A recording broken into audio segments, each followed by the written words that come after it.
right, I have instructed the jury to be here at 9. It's about 8:50 now. Just thought it might be a good idea to have us start before the jury in case there's anything that anybody needs to deal with. You know, outside the presence of the jury, a lot of times during a trial, that's what happens is somebody raises an issue and I don't want the jury waiting. I'd rather us just get here a few minutes early. So is there anything today that we need to deal with or anybody needs to put on the record? Nope. All right, good. Okay, well then y'all can just, I'm gonna get signed in and make sure that my tech issues from yesterday are fixed, and as soon as we get the word that the jury is going to be here, we'll get started. Ms. Hilton, I know you probably don't have that much of an idea how long Mr. Copeland's testimony is going to be, but what's your best estimate? Your Honor, the state would like, good morning, the state would like to complete Mr. Copeland by Friday. But you think it'll be that the whole week? If a good guess, Okay. by Friday. All right. Well, we can check back in on that later in the week, but make sure that in the event things for some reason start to move faster, you've got your next witness lined up and ready to go. Yes, Your Honor. Okay.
Do we have Mr. Copeland? Yes. All right, you want to go ahead and get him on the stand?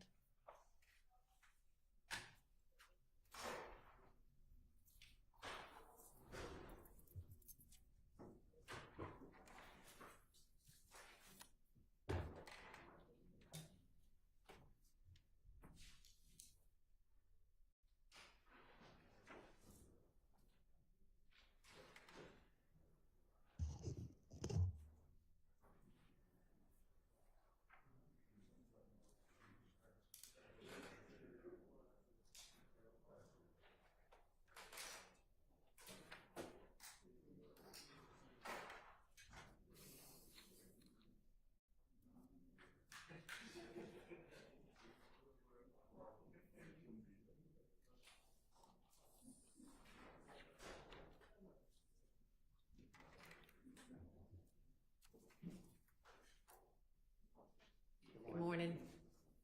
All right, we're ready for the jury.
Thank you so much. Good morning, ladies and gentlemen. I hope y'all had a restful evening last night. One thing I meant to tell y'all yesterday, but I'll tell y'all this morning, if there's ever a time that y'all feel like you need to stand up and stretch or just move around while we're in the testimony, feel free to do that. I mean, it shouldn't be distracting to anybody. And I know, believe me, I know that sitting all day long can kind of get uncomfortable sometimes, so just feel free to do that if y'all need to. All right, Ms. Hilton, you can go ahead with your examination. Thank you, Your Honor. Good morning, Mr. Copeland. Good morning. Now, yesterday when we left off, you were speaking about this infinity that was rented by Thug that you gave to Threat, I guess the day before Donovan Thomas was murdered. Is that correct? Yesterday when we left off, were you speaking about the infinity that was rented by Thug that you gave to Threat the day before Donovan Thomas was murdered? I don't recall. Okay. Do you recall yesterday talking about giving an infinity to Threat?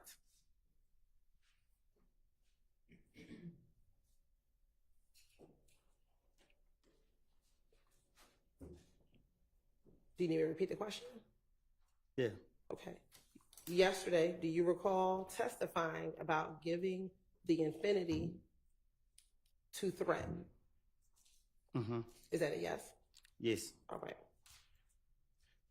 And you said that you gave threat that infinity after you and Little D from Cleveland Avenue spun out that infinity on the highway. Is that correct? I don't recall.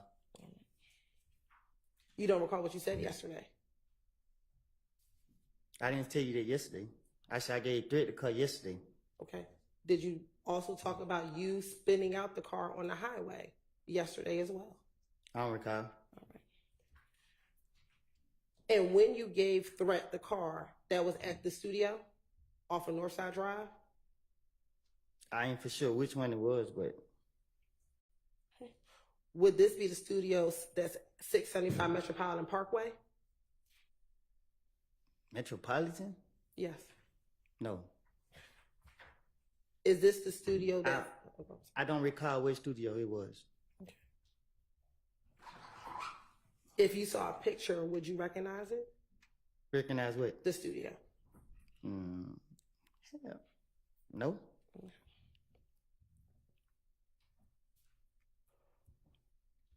When you dropped the car off to the studio, do you know if Thug was inside the studio? I didn't go in. Okay. But do you know if he was there or not, although you did not go in? I didn't allow it. Do you know if he was there? I don't know. Back in 2015, how often would you go to the studio? Not much. Okay, when you say not much, what does that mean? I like to be in the streets. Okay, so how often would you go to the studio? I just said I don't know. Okay, would it be once a week, once a month, every couple of months? I don't recall. Now, you said that you gave threat you said you gave threat the Infinity, and you don't know what happened next. Is that correct? I said I gave threat the car, Okay. and I left. Do you know if threat gave the car back to Thug?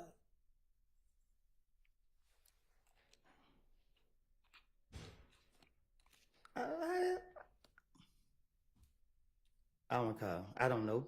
Okay. This was the car that Thug rented, correct?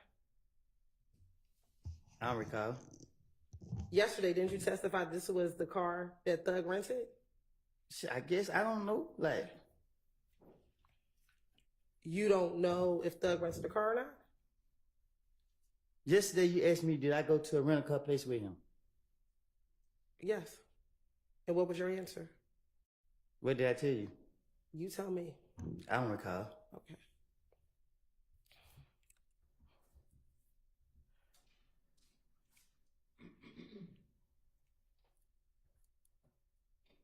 Now, once you gave threat the vehicle and you left, when did you find out about Nut being killed? I don't recall.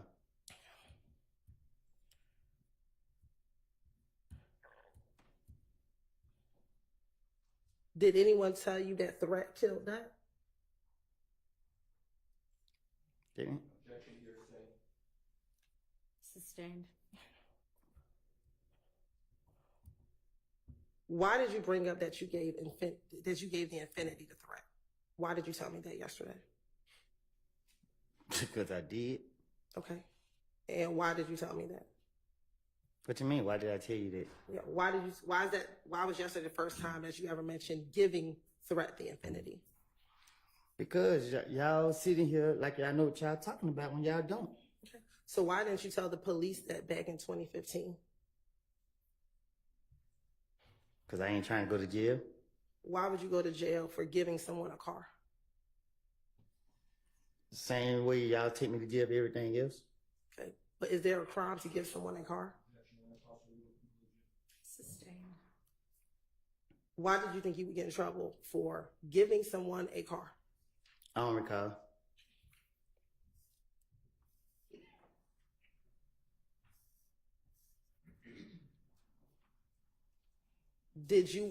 Were you trying to insinuate because you gave threat the car, that threat must have had something to do with Nut's murder?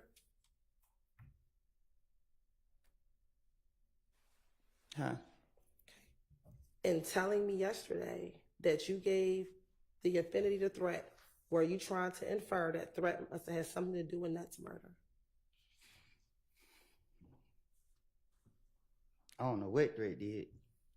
Okay. So why did you tell me about giving threat the affinity? Because you put me up here to tell the truth. Okay.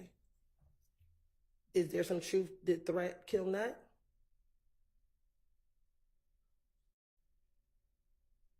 I got to answer that? Yeah. Do you have an answer? I don't know what threat did. Okay. Back in 2015, did you tell the police that threat killed Nutt? No. Okay. Did you tell police that other individuals killed Nutt? I'm going to protect threat. Okay. But you didn't protect the other people that you talked about? Me and threat been friends since 2001. Okay. Are you closer to Shannon than you are to threat? I'm closer to threat than I am any person in the street. Okay. But when you were talking about who you were close with, you never mentioned threat to the police back in 2015. Is that correct? That's my partner in crime. Okay. But in 2015, when they asked you who were you closest to, you never mentioned threat, correct? Right? Because I know the police trying to get me. Okay. But you talked about being very close to Little D, correct? Because the D is a pretty boy. You talked about being very close to Shannon, correct? Because Shannon is a pretty boy too. Okay. But all the pictures, do you remember the pictures that we showed you back in June? Right? They only had you, Shannon, and Little D primarily, correct? This one, I'm not on that other type of time. Okay. Do you have a lot of pictures with threat? Yes. Okay. Back in 2015. We have a lot of pictures together. Why would you tell on Shannon and not on threat when you're talking about the murder of Donovan Thomas? Because telling is being honest. Lying is lying. I'm going to protect. Right? Why would you make up anything on Shannon when you said to the police, It's those easy. are your friends, even though they're pretty boys. Those are your friends. So why would you make it up as to Shannon and not tell the police about threat? Because the thing is, if a person ain't do it, they ain't do it. So no matter what I tell the police, they didn't do it. So I ain't got to be like, okay, I'm telling the truth by saying they did it. Okay, they didn't do it, so the police can't lock them up for something they didn't do. But if I say threat did it and threat actually did it, then that's a different story. Are you telling us that threat did it? I ain't said threat did nothing. Okay. So did threat kill Donovan? I don't know. Are you now bringing anything about threat because he's deceased and now can't come in here and defend himself with whatever it is that you're saying? I'm up here to tell the truth. You going back into the past and I done told you 1,000,000.5 times that I don't lie. So you put me up here to tell the truth. The truth of the matter was I gave threat the car. Okay. And that's all that you did was gave threat the car? That's all I recall.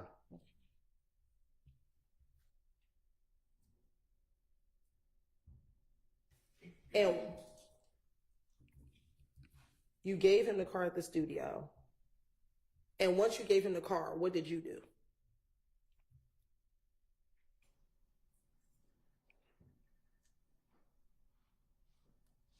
I don't recall. Did you go home to Deshaun's house? I don't recall. So how is that you recall giving threat the car, but you can't remember anything else that day? I probably geeked up. Geeked up when, now or then? I don't do drugs now. Okay. So how is it today? You can remember that you gave threat the car, but you can't remember anything else you did back in January 2015.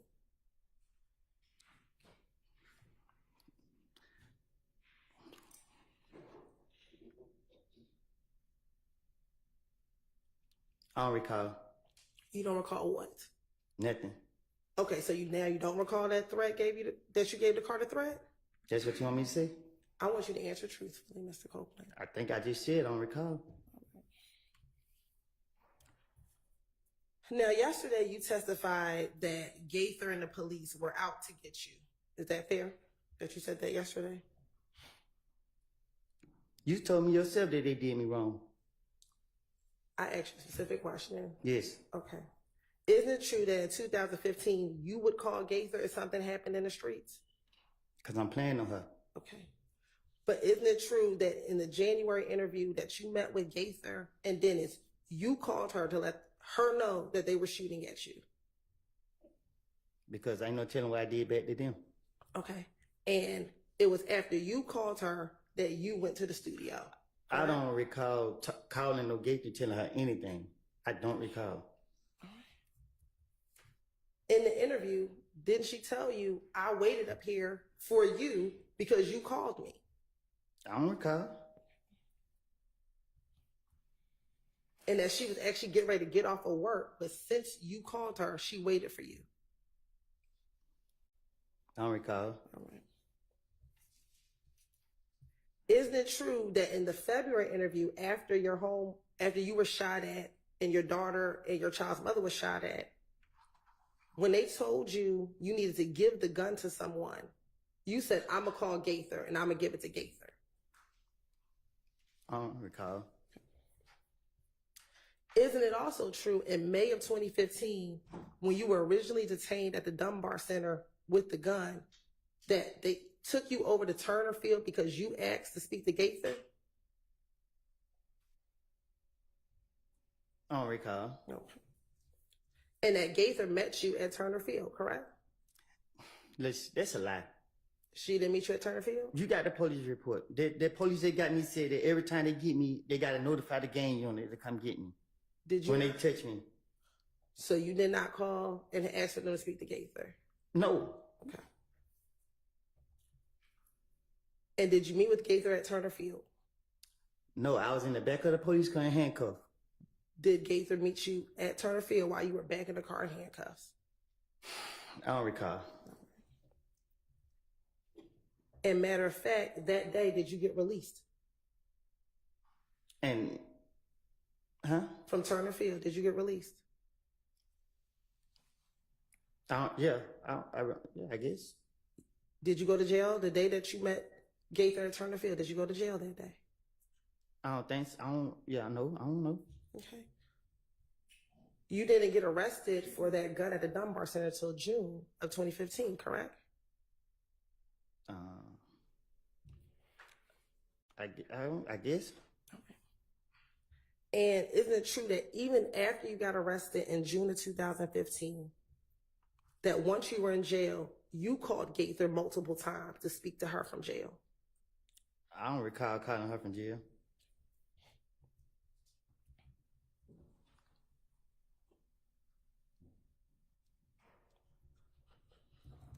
You don't recall having Deshaun call Gaither multiple times for you? I don't recall. And didn't you want Gaither to come and meet with you at the jail so you can give her more information? Speak on the facts. If she want that gun and she keep asking me for a gun and I ain't giving her the gun, what make you think I'm getting her truthful information? If I trust her so much and I always call her, why I won't get her the gun?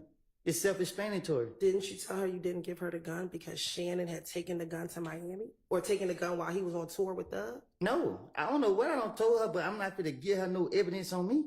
Okay.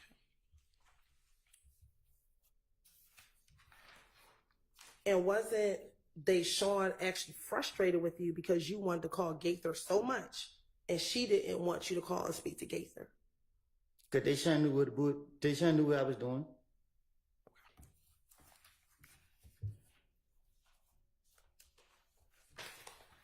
I want to go back to the February 20th interview.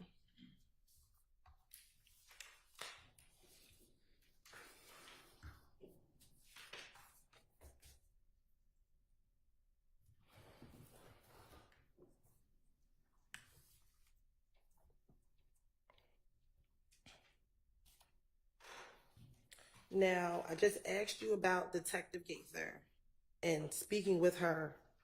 Isn't it true that in the February 20th interview, you told Detective, I had came down here and talked to Officer Gaither and somehow word hit the street. I told Gaither a lot of stuff, but it did not get out. But just this time, it hit the streets. Now people looking at me sideways. Do you recall telling the detective that? I don't recall nothing I told. I don't recall what I don't told the detectives. I tell them anything that what they'll go for, or what I think I can convince them to go for.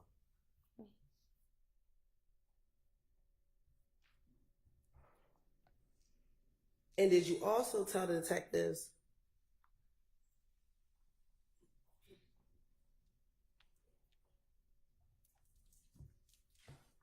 the detectives told you that you needed to actually keep in touch with Gaither and lay very low.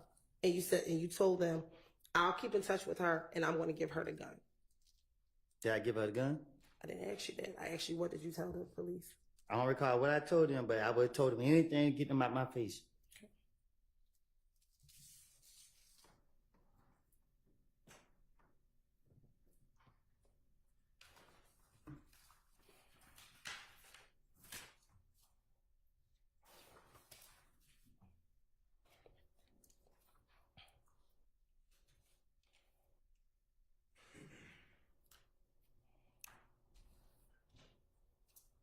Now, back in 2015, did people believe that you were the reason that you were a bad influence? Can you repeat that question? Sure. Back in 2015, did you tell police that you were the reason that Thug's name kept coming up? I'll allow that. That's okay. Thought that might be a different question, but you can ask that question. Thank you. In the February interview, did you tell the police that you were the reason that Thug's name was getting involved in all of this beef and drama with YFN and If Gang? I don't recall nothing I told the police. Okay.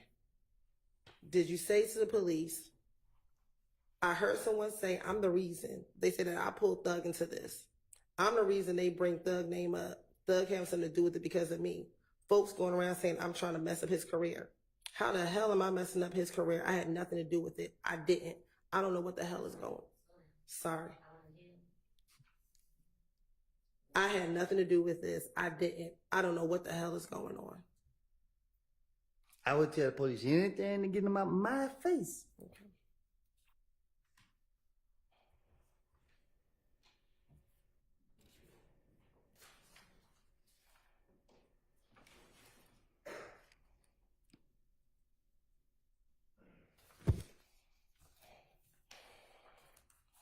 Now, after this February interview, were you then arrested later on that day on a probation violation? Y'all locked me up so many times. I don't keep record of this stuff. Okay. Going back to the pictures from yesterday.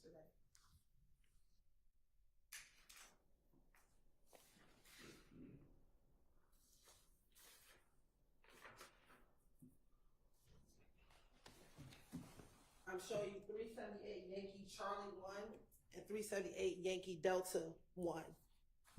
Is Yankee Charlie 1 February 20th, 2015? How I supposed to know which one of them is it? Look at 378 Yankee Charlie 1. Do you see that on the paper? Okay. Do you see the date that's on the top? Friday. What's the day? Friday. What's the All date? right, we already established yesterday it was February 20th, so Yeah. just ask the question. Looking at both of those, is one you're in the jumpsuit and one you are not in the jumpsuit? Right. Okay. And is one on the February 20th and the other one on February 21st? Oh, okay, yeah. Okay. So after you left your interview on February 20th, were you arrested on a probation violation? Huh? After you left the interview on February 20th, were you arrested on a probation violation? The next day, are you in Oh, blue yeah. jumpsuit? You said when I left. Okay. Do you remember when you were arrested? The papers got the next day. I don't know if it's the same day or the next day. Okay. But when you came back, you spoke to Detective Gaither on the second time on February 21st, correct? This what it looked like in the picture. All right. And during that interview, she was trying to get you to tell them what happened regarding the shooting of your child and the shooting at you, your child, and your child's mother, correct? I recall. Okay.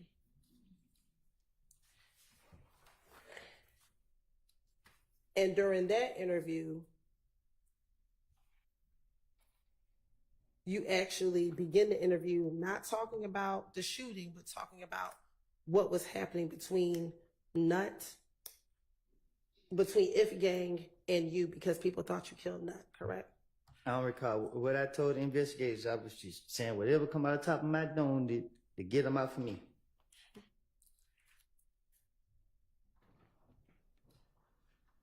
And during that interview, did you then again reiterate to Detective Gaither that you did not kill Nut and you didn't have anything to do with it, correct? I don't recall what I told no investigator. And you also began to tell Detective Gaither again what occurred the night that Nut was murdered, once you learned that Nut was murdered, correct? I don't recall nothing I told the investigators. Okay. You also told Detective Gaither in this interview that you learned from Little D that Nut got killed. That's what I told the police. Is that what you told Detective Gaither? I don't recall nothing I told the investigators. If you call me here to tell the truth, you got to stop going back into the past. Okay. And you also told her about being at Carver home at your baby mom's house that earlier in the day that Nut got killed, correct? I don't recall nothing I told. Who you said I said this to? Detective Gaither. I don't recall nothing I said to Gaither. And matter of fact, you told her that you came down on your own that morning to let the police know that you had nothing to do with Nut's murder, correct? I don't recall nothing I told the investigators.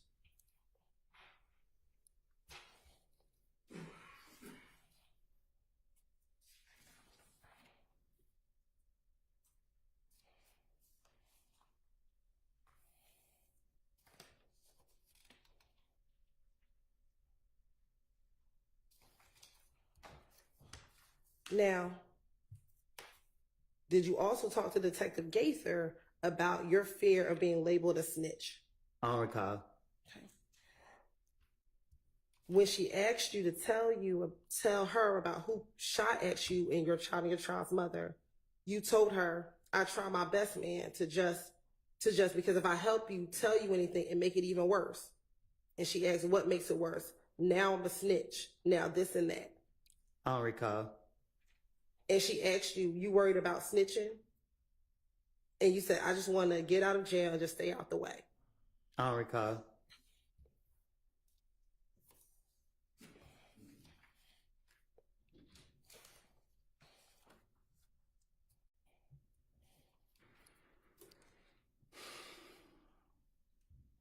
Now, you also talked to Detective Gaither in the same interview about trivia as well, correct? I don't recall. And you told Detective Gaither that trivia provides a lot of information about Kel to Muntul. I don't recall. And that's where you all get a lot of your information regarding If Gang, correct? I don't recall. And that's because Trivia was dating Shell Kel and Muntul, correct? I don't know who she date.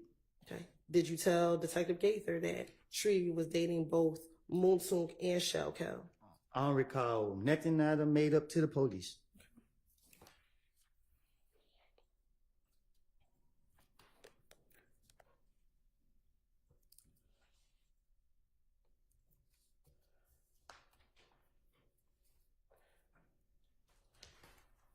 Now, we just talked about you calling Gaither the night that they were shooting at you on the highway.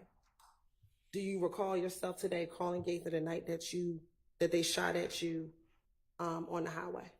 No, I don't recall. Okay.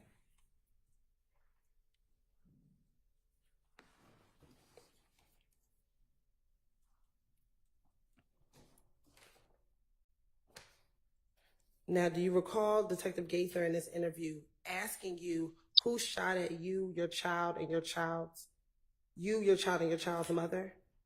I don't recall. And that you told her the person looks like you think it was Tay? I don't recall.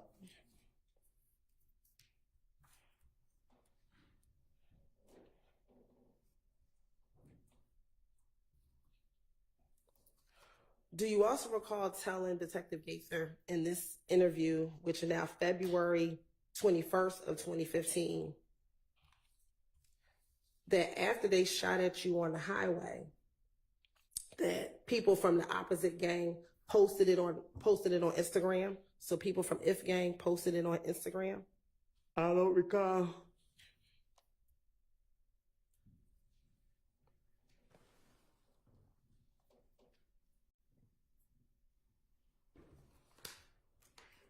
Did you also tell Detective Gaither you had concerns that if people learned that you were talking to police and it gets out, it was going to make this stuff get worse for you?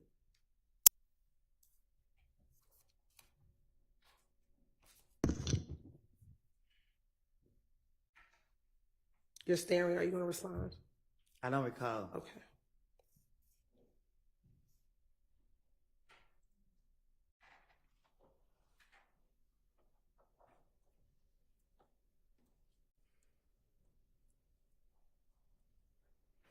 In this February interview, did you tell detectives that you knew it was Tay because you knew what he looked like and that you used to play ball with him at Carver? My right hand to God, Tay never shot me and my child and my baby mom. I asked you, did you tell detectives? I don't recall. Yeah.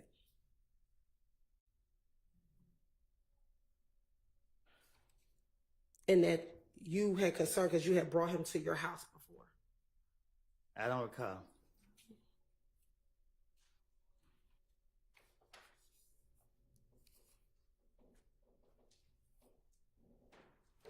And matter of fact, didn't you send Detective Gaither a picture of Tay from Instagram telling her that this is the person who you believe shot at you? I don't recall.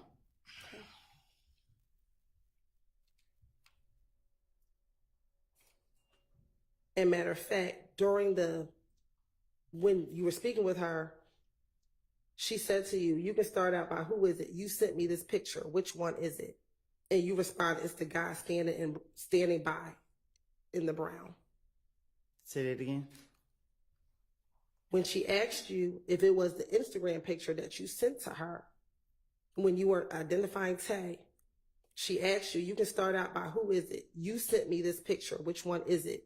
And your response was, it's the guy standing by in the brown. I don't recall.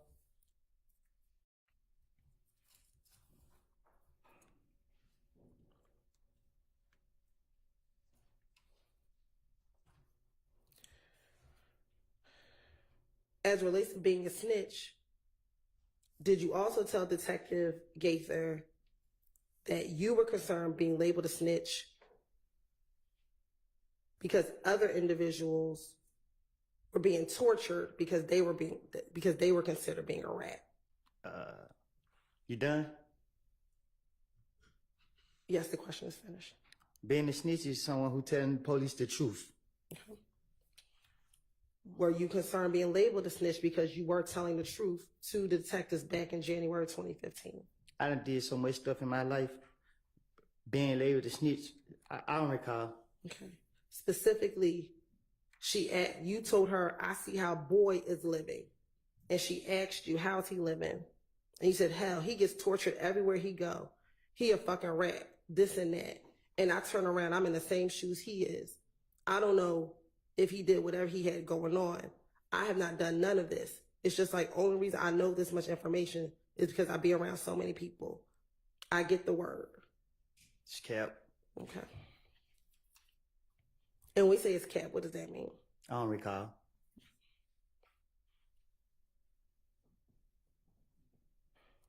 Earlier, you said that the person that you be with the most is Threat back in 2015, correct? No, I say this my best friend. That's your best friend. In this interview in February of 2020, when you were asked, who were you around? Isn't it true that you said, it's only two people I fuck with, Shannon and Little D. If I'm not with Shannon, me and Little D, we together all the time. I wasn't gonna tie myself in with threat. Why? At this point in time, why? I don't recall. Okay. And you said, matter of fact, yeah, we together all the time. The only two I've been with. I don't recall.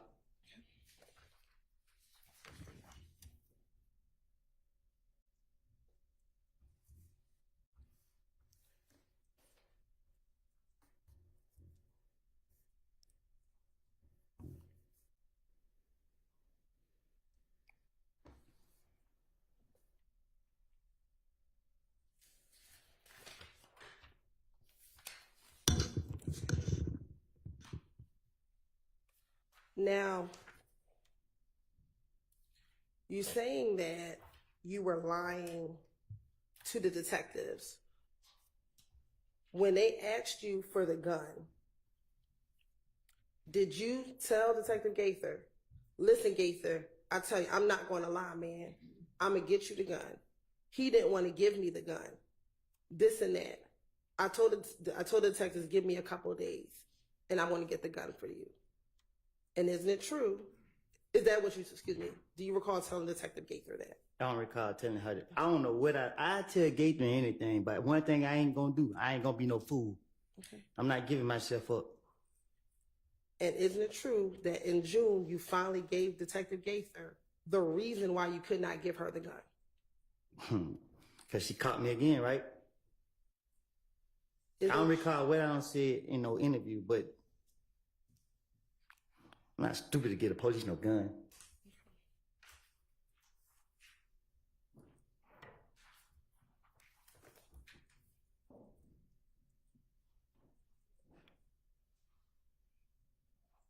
Especially Gaither.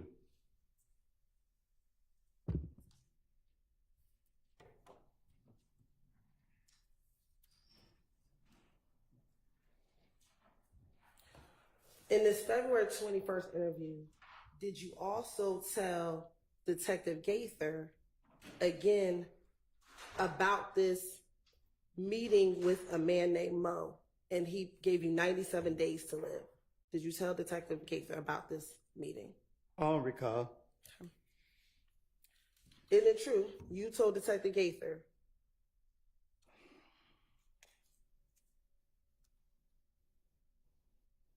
Mo said I have 97 days to live. If I ain't dead in 97 days, they gonna shoot a Mechanicsville until they kill me. The word come back to me. Moontung seen somebody downtown. They were If Gang. He's like, damn, what up with y'all? What y'all got going on? Niggas like, it was a misunderstanding, bro. They made it seem like we come to get everybody. We beefing with the whole If Gang. Nah, it's just Kel and everybody up under Kel, and they all beefing with me. But I would post up in the middle of my neighborhood every day. Okay. Were you all beefing with the whole If Gang? I don't recall. And when you say we were beefing with the whole If Gang, were you talking about YSL? I'm from Canterville.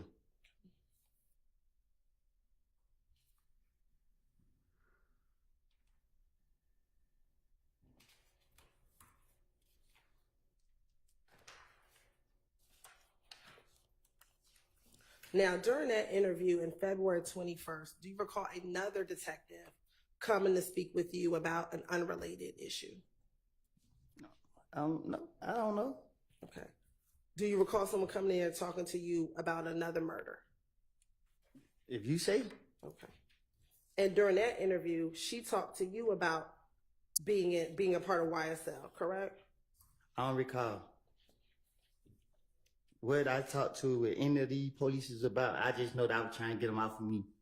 And I'm finna make up whatever, if they bring up whatever topic, I'm finna make up something to get them out for me. I'm a victim in every situation. I'm an innocent in everything I do. Do you recall her asking you, you was Billy Blood? And your response was, I was, but. And she didn't ask you, what are you now? And your response is, that's the point. They got mad because I didn't go back with Inglewood because I hang with Thug and I'm YSL.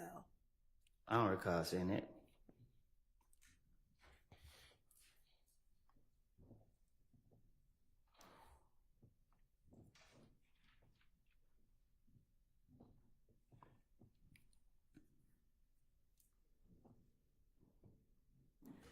And then you also continue to say that the Inglewood family people were also mad at Little D because he used to be Inglewood.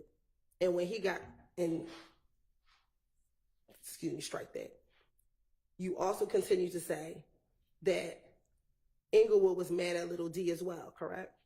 I don't recall. And that when Little D got jumped by MDC, they laughed at him because they thought YSL should have helped him out in the club. YSL is not a game. So y'all keep trying to attach that to things that go on. If YSL was a game and you saying that I was Billy Blood and Lil D was If game, how the hell, excuse my language, how would all of us be YSL if we all supposed to be this and that and that? It don't make sense. If you're a gang, you only gonna be one thing. Doesn't YSL have both Blood and Crip gang members? YSL is a record label. Were you ever signed to YSL as a record label? Y'all keep locking me up. Were you ever signed to YSL as a record label? No. When you got out of jail and you were doing your rap videos, were you signed to YSL? I was signed to somebody else. Okay, so you've never been on YSL, the record label, correct? Okay. Okay. So when we're talking about you was Billy Blood, but now I'm with Thug and them, I'm YSL, Billy Blood is not a record label, correct? But when you're speaking on gang, is Billy Blood a record label?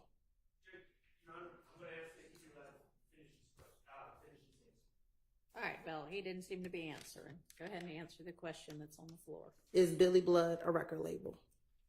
I don't know what Billy Blood is. So when she asked you, Saying it wrong? she asked you was Billy Blood, you said, I was, but. I'm talking to the police, so I don't recall what I don't say it to them. But when you're trying to say gang, it's a difference. When you put that gang on things, you go into where I was. I was a 30 Deep gang member. You can't say I was a YSL gang member. YSL was never considered a gang. Y'all making it a game. When you responded, I didn't go back to Inglewood because I hang with Thug and I'm YSL. Did you say I'm part of YSL, a record label? Listen.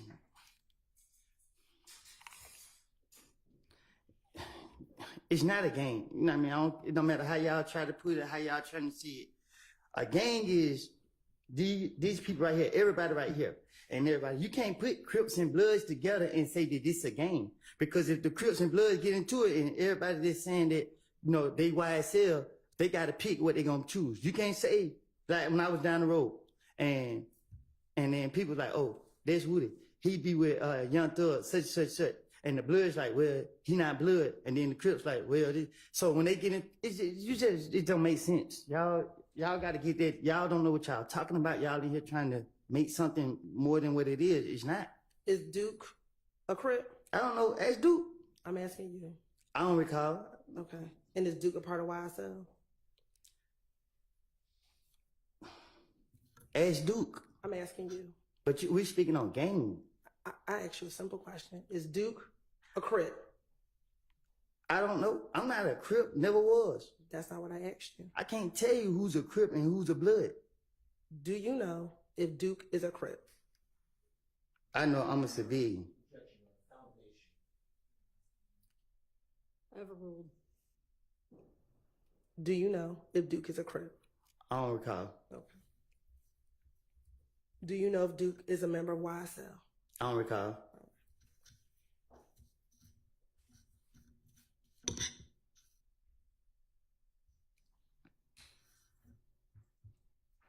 Also, in this February interview with Detective Gaither, did you also speak to her about the gambling house shooting that occurred in Lakewood?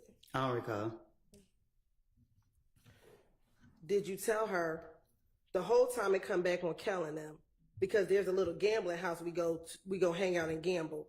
We go there, we gamble, we come out and leave. Kel and them in the bushes. Kel, Stewie, they never mentioned the third person name.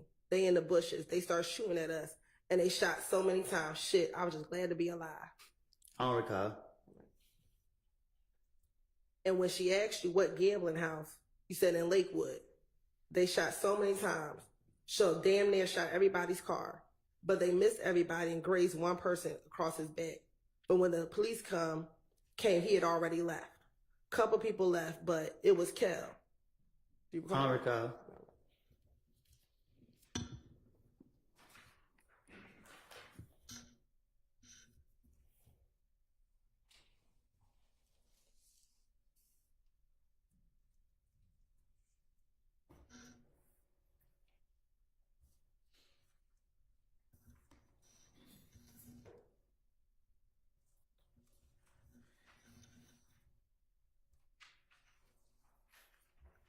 And in fact, you told Detective Gaither the reason why you found out it was Kel is because he got into it with Gucci Red, and she came back and told you all that it was Kel that shot up the gambling house.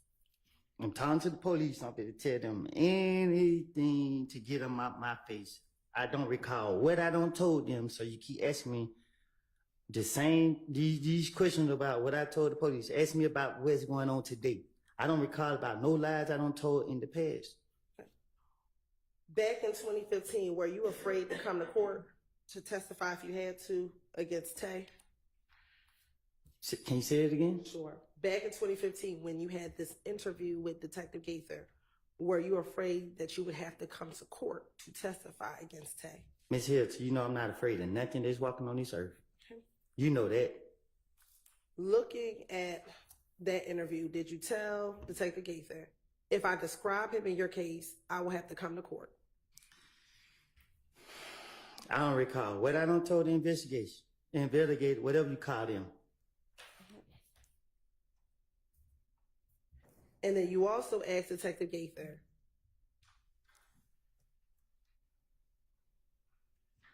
if you point him out, meaning Tay, that's going to make it in his discovery packet. I don't recall. Nothing I don't told the investigators.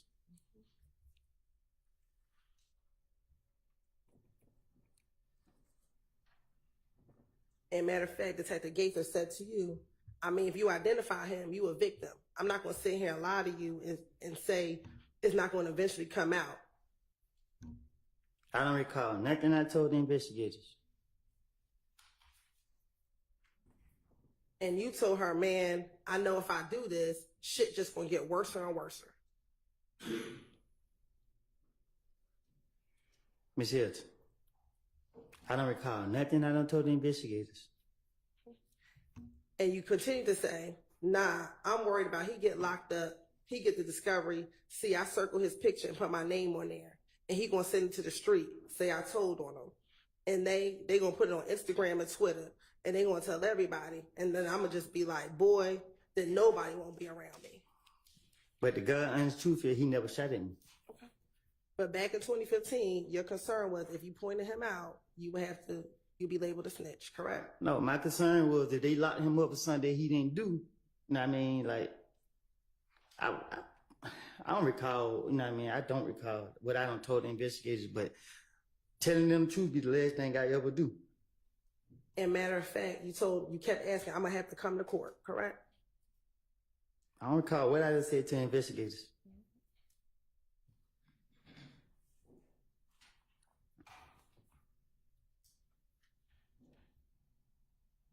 And at that point, she tried to encourage you to pick him out of the photographic lineup, correct?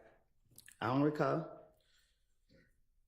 And then you asked her, what do I have to do then? And she asked you, what you have to do then what? And you said, after I snitch. And she said to you, it's not snitching, it's telling the truth.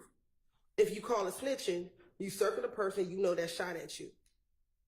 It's snitching when you telling the truth. And that's what your concern was, correct? Not if y'all sitting here trying to make me say somebody shot at me that they didn't shoot at me. But if this way it's going to take, because they keep saying here, you going to let people shoot at you while you got your child? I'm tired of you keep asking me something. I don't know who shot at me. If I knew who shot at me, I don't recall.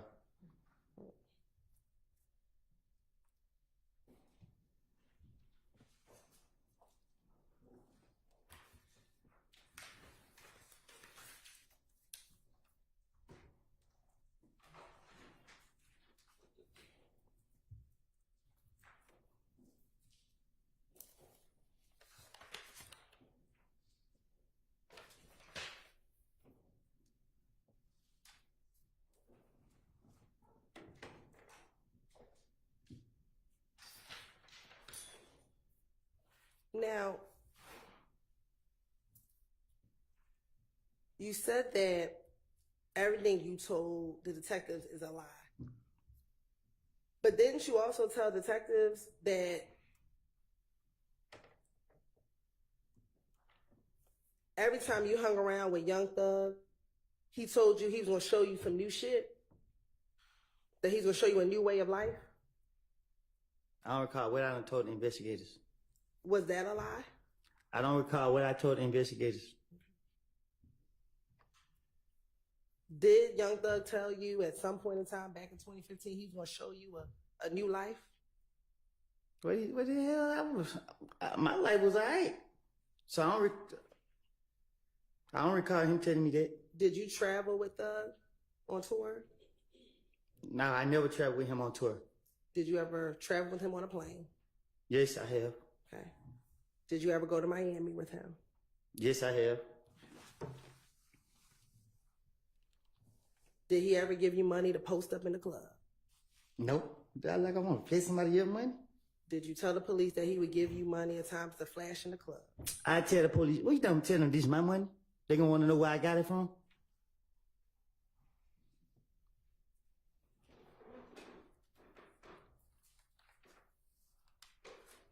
Did you also tell the police that Thug told you to have your girl find a place in Cobb County so you can lay low for a while and that he was going to help you out and pay for it?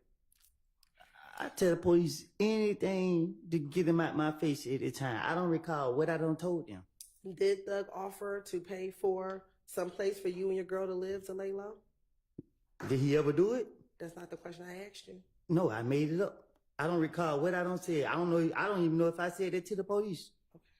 So are you saying today that Thug never offered to have you to lay low and pay for a place? Thug never did nothing for me besides let me travel with him to his concerts, shows, whatever you want to call it.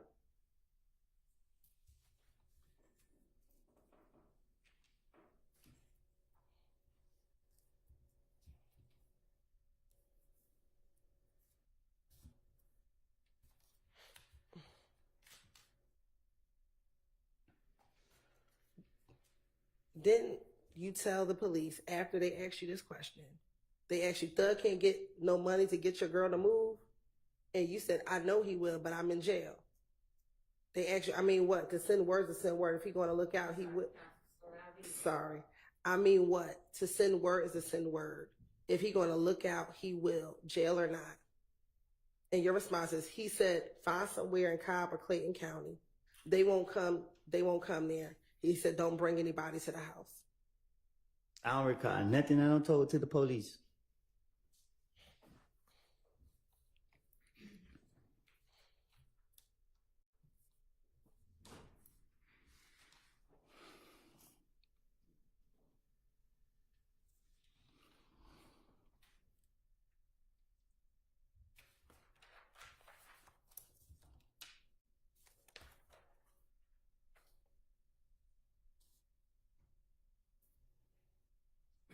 Now, you said that you was a member of 30 Deep. So 30 Deep a gang? Nah, I just said that, but Was 30 Deep also known as the Blue Jeans Bandit? I don't know. That what y'all labeled it? Have you ever heard 30 Deep be a reference as? I don't recall. What Bloods are a part of YSL? Huh? What Bloods are a part of YSL?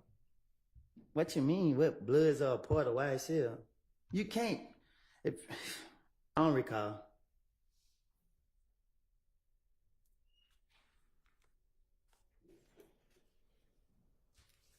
Do you know what other Crips are a part of YSL?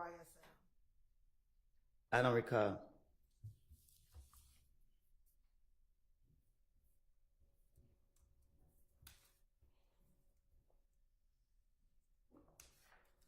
And earlier, did I hear you clearly when you said YSL has Crips and Blood, so it can't be a gang? Did you say that? Cause you gotta understand, if you're a gang, right? So you a Bloods. The Bloods won't let you say that you YSL or you 30 Deep or you MDC.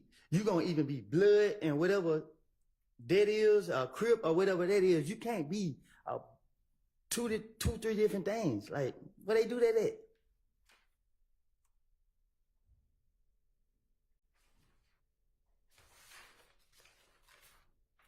Who your loyalty gonna be with? If you claim you 3 different games, anything liable to go down. Is your loyalty to YSL? Is what? Your loyalty My to loyalty YSL. to myself. You keep saying YSL. What YSL ain't got nothing to do with me or the streets.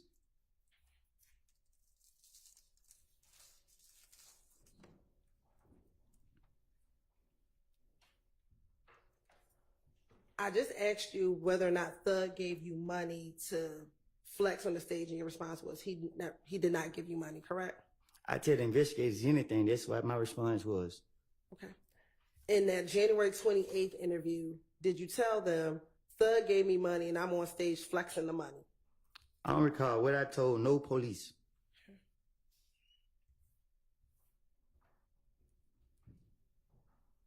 And as it relates to Miami, in that same January 28th interview, did you tell the police Thug had a show? He took you to a show with him.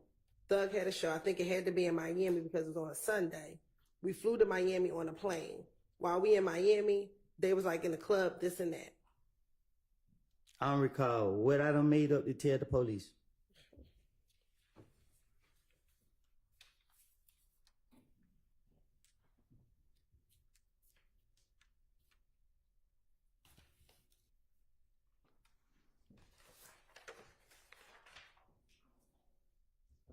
After this February 21st interview,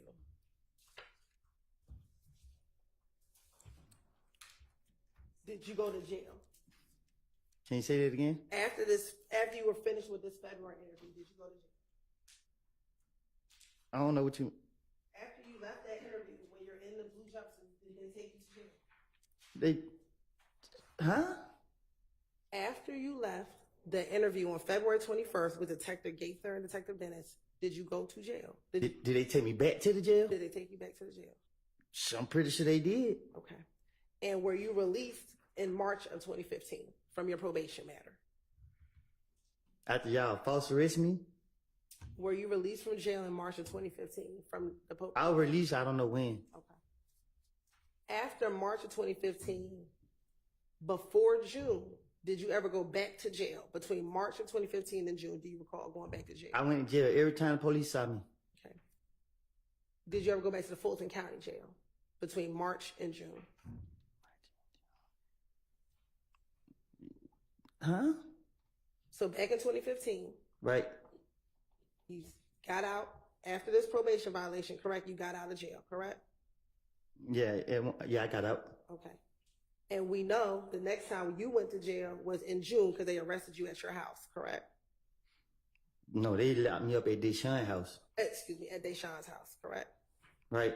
So I'm asking, between the time you were released in March and the time that you got arrested in June at Deshaun's house, did you go back to jail at any other time between when you were released and when you got locked up? Yeah, I think I went to jail like 3-4 days after I got out. Okay. And was that in Henry County? Yes. Okay. Do you remember how long you stayed in Henry County? It went no day or nothing. I stayed in there for a little minute. When you say a little minute, would that be about a month? Probably, yeah, I think so, a month. Another time y'all false arrested me. That was in Henry County, correct, that you got arrested? Yep. You know Henry County's not in Fulton County, correct? Well, I never been here in Canada a day in my life, so why they locking me up? Because y'all told them to. That's a different county, correct? Y'all all work together. Is Henry County a different county? Okay.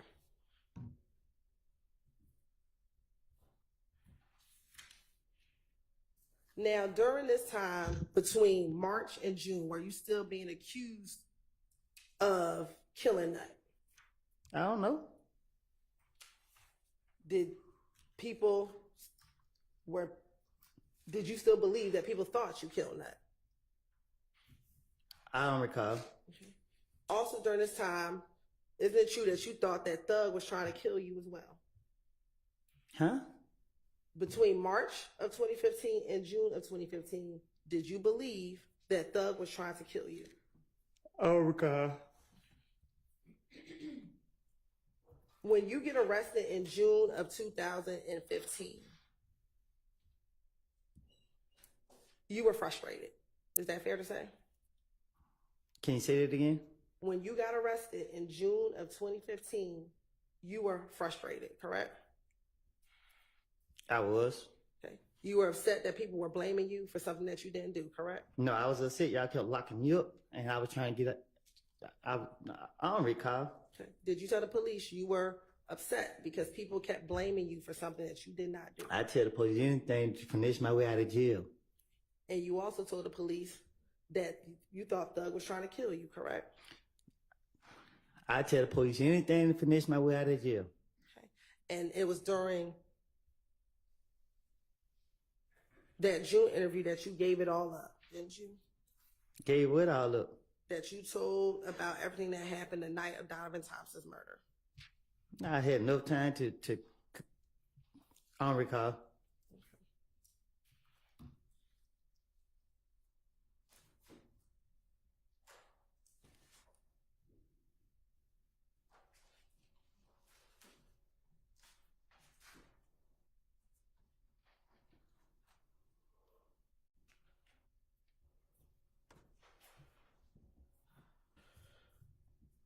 And in June, that interview started at 9:00 in the morning after they arrested you at Deshaun's house, correct?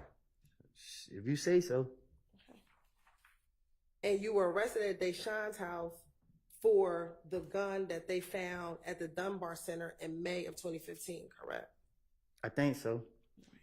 And also when you got to Deshaun's house, you had another gun in the house for which... I ain't had nothing. Okay. They found another gun in Deshaun's house, correct? That's what they said. All right. And they brought you in the headquarters to speak with you, correct? They brought you to headquarters to speak. You shook your head. Was that a yes? Yes. Okay. And in that interview, Detective Gaither was present, correct? If you say. Detective Dennis was also there? If you say. Okay. Did you also speak with an ATF agent? If you say. Do you recall speaking to an ATF agent? I don't recall none. Okay. And at some point in time in that interview, Thorpe came and spoke with you as well, correct? Did he?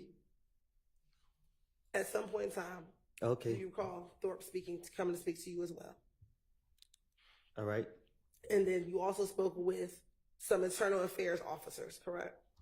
I guess. And this interview lasted at least, again, 9 hours, correct? Felt like longer than that.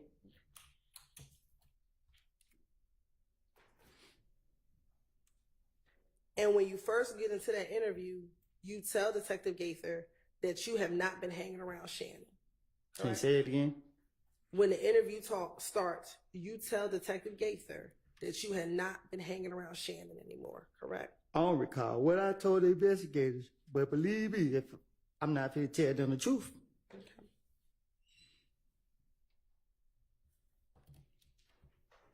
And you initially start the investigator saying that they're trying to kill you, correct? Can you say that again? You told the investigators that they were trying to kill you. That who was trying to kill me? That Thug and them were trying to kill you. I don't recall. Do you recall, did you ever text Thug's sister, Dolly, to ask her if Thug was trying to kill you? I don't recall. Right. Do you recall telling the detectives that you texted Max and asked her if Thug was trying to kill you? I don't recall what I done told these people. But I'm not going to tell them the truth. Keep telling you that. And were you concerned that they were trying to kill you because you had told on them? If I done told on them, they would have been in jail if they did anything that I was telling on them about. Did you tell the detectives that they were trying to kill you because they think you told on them? Man, I'm like that. Okay. Matter of fact, Detective Gates asked you, why is everybody in the world trying to kill you? And your response is, they think I told on them. If you get in front of the police, play stupid, mislead them. I don't recall what I done told them. That's why I can't tell you, yeah, I remember telling them this. I don't recall. Okay. And you actually provided the detectives with Dolly's phone number, correct? I don't recall. Okay. And Dolly's phone number at the time ended in 1990, correct? I guess. I don't know. And I'm calling her Dolly, but you actually called her Max, correct? I don't recall. And you told the detective that her name is actually Dolly White on Instagram. I don't recall.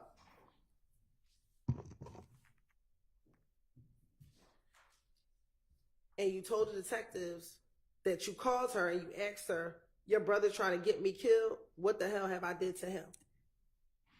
I don't recall nothing I done made up and told the police. And her response to you was just stop listening to everybody. I'm delusional like that. If you're delusional, why would you need to tell the detectives about a text message? Because it's just how I am. I'm going to justify myself. I'm already think ahead of time. I'm already try to make myself be prepared. I don't recall what I done told these people. I told you time after time after time. I done made this stuff up. I done made it all up. And you still want to ignore it. And when the detectives asked you why would they be trying to kill you, you said, listen, when Nut got killed and police called me down here, I came down here and I told them, look, I don't know what the hell's going on.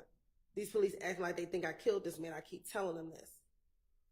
So if they were trying to kill me, if he got killed in January and I got locked up in June, I would have, if there was truth, if they was trying to kill me, so they mean they were trying to kill me, and you said if game was trying to kill me, why ain't nobody kill me? Because last time I checked, I was in Mechanicville every single day. So y'all gonna go off without a lie to the police then? At this point, we wasting time right now. Isn't that one of the questions you asked the police? I don't know why they haven't killed me yet because I'm always in Mechanicsville. Keep it on me. I don't know what you talk about. I don't recall nothing I said to the police.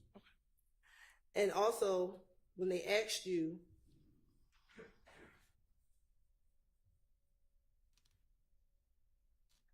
who thought you were talking to the police or snitching, you told them that Thug was right there. Thug was there every time that you answered the phone to talk to the police. I had to be the stupidest person in the world to answer a phone for the police in front of anybody. Why would I answer the phone in front of anybody with the police? That don't even make sense. You can just tell the police anything, they can go for it. Okay. But did you tell the police that you would answer the phone in I don't front of recall Thug? what. I'm sorry, go ahead. Did you tell the police that you would answer the phone in front of Thug? So that's why they think you were snitching. So they think I was snitching, and like you said, I was still around them. And you want them to be killers or whatever you want them to be. Why I didn't die? Why I'm not dead? Why? Didn't you ask that same question to Detective Gaither? I don't know what I don't ask them, but it's just. And you said the same thing. I'm in Mechanicsville every day.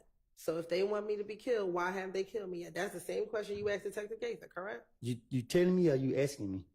I'm asking you that what you also told Detective Gaither. You asking me.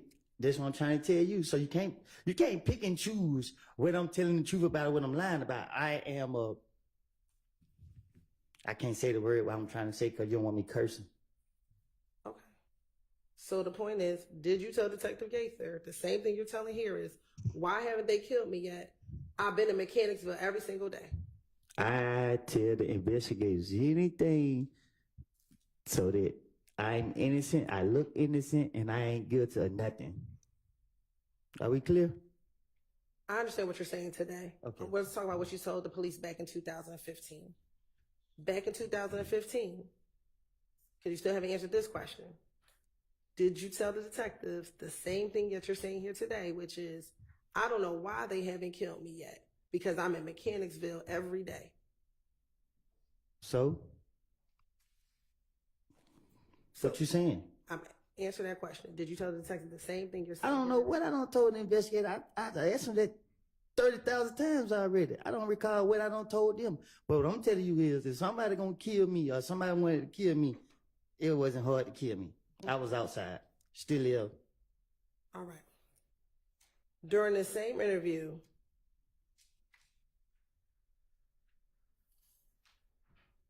you were concerned that Thug did not want you hanging around him anymore, correct?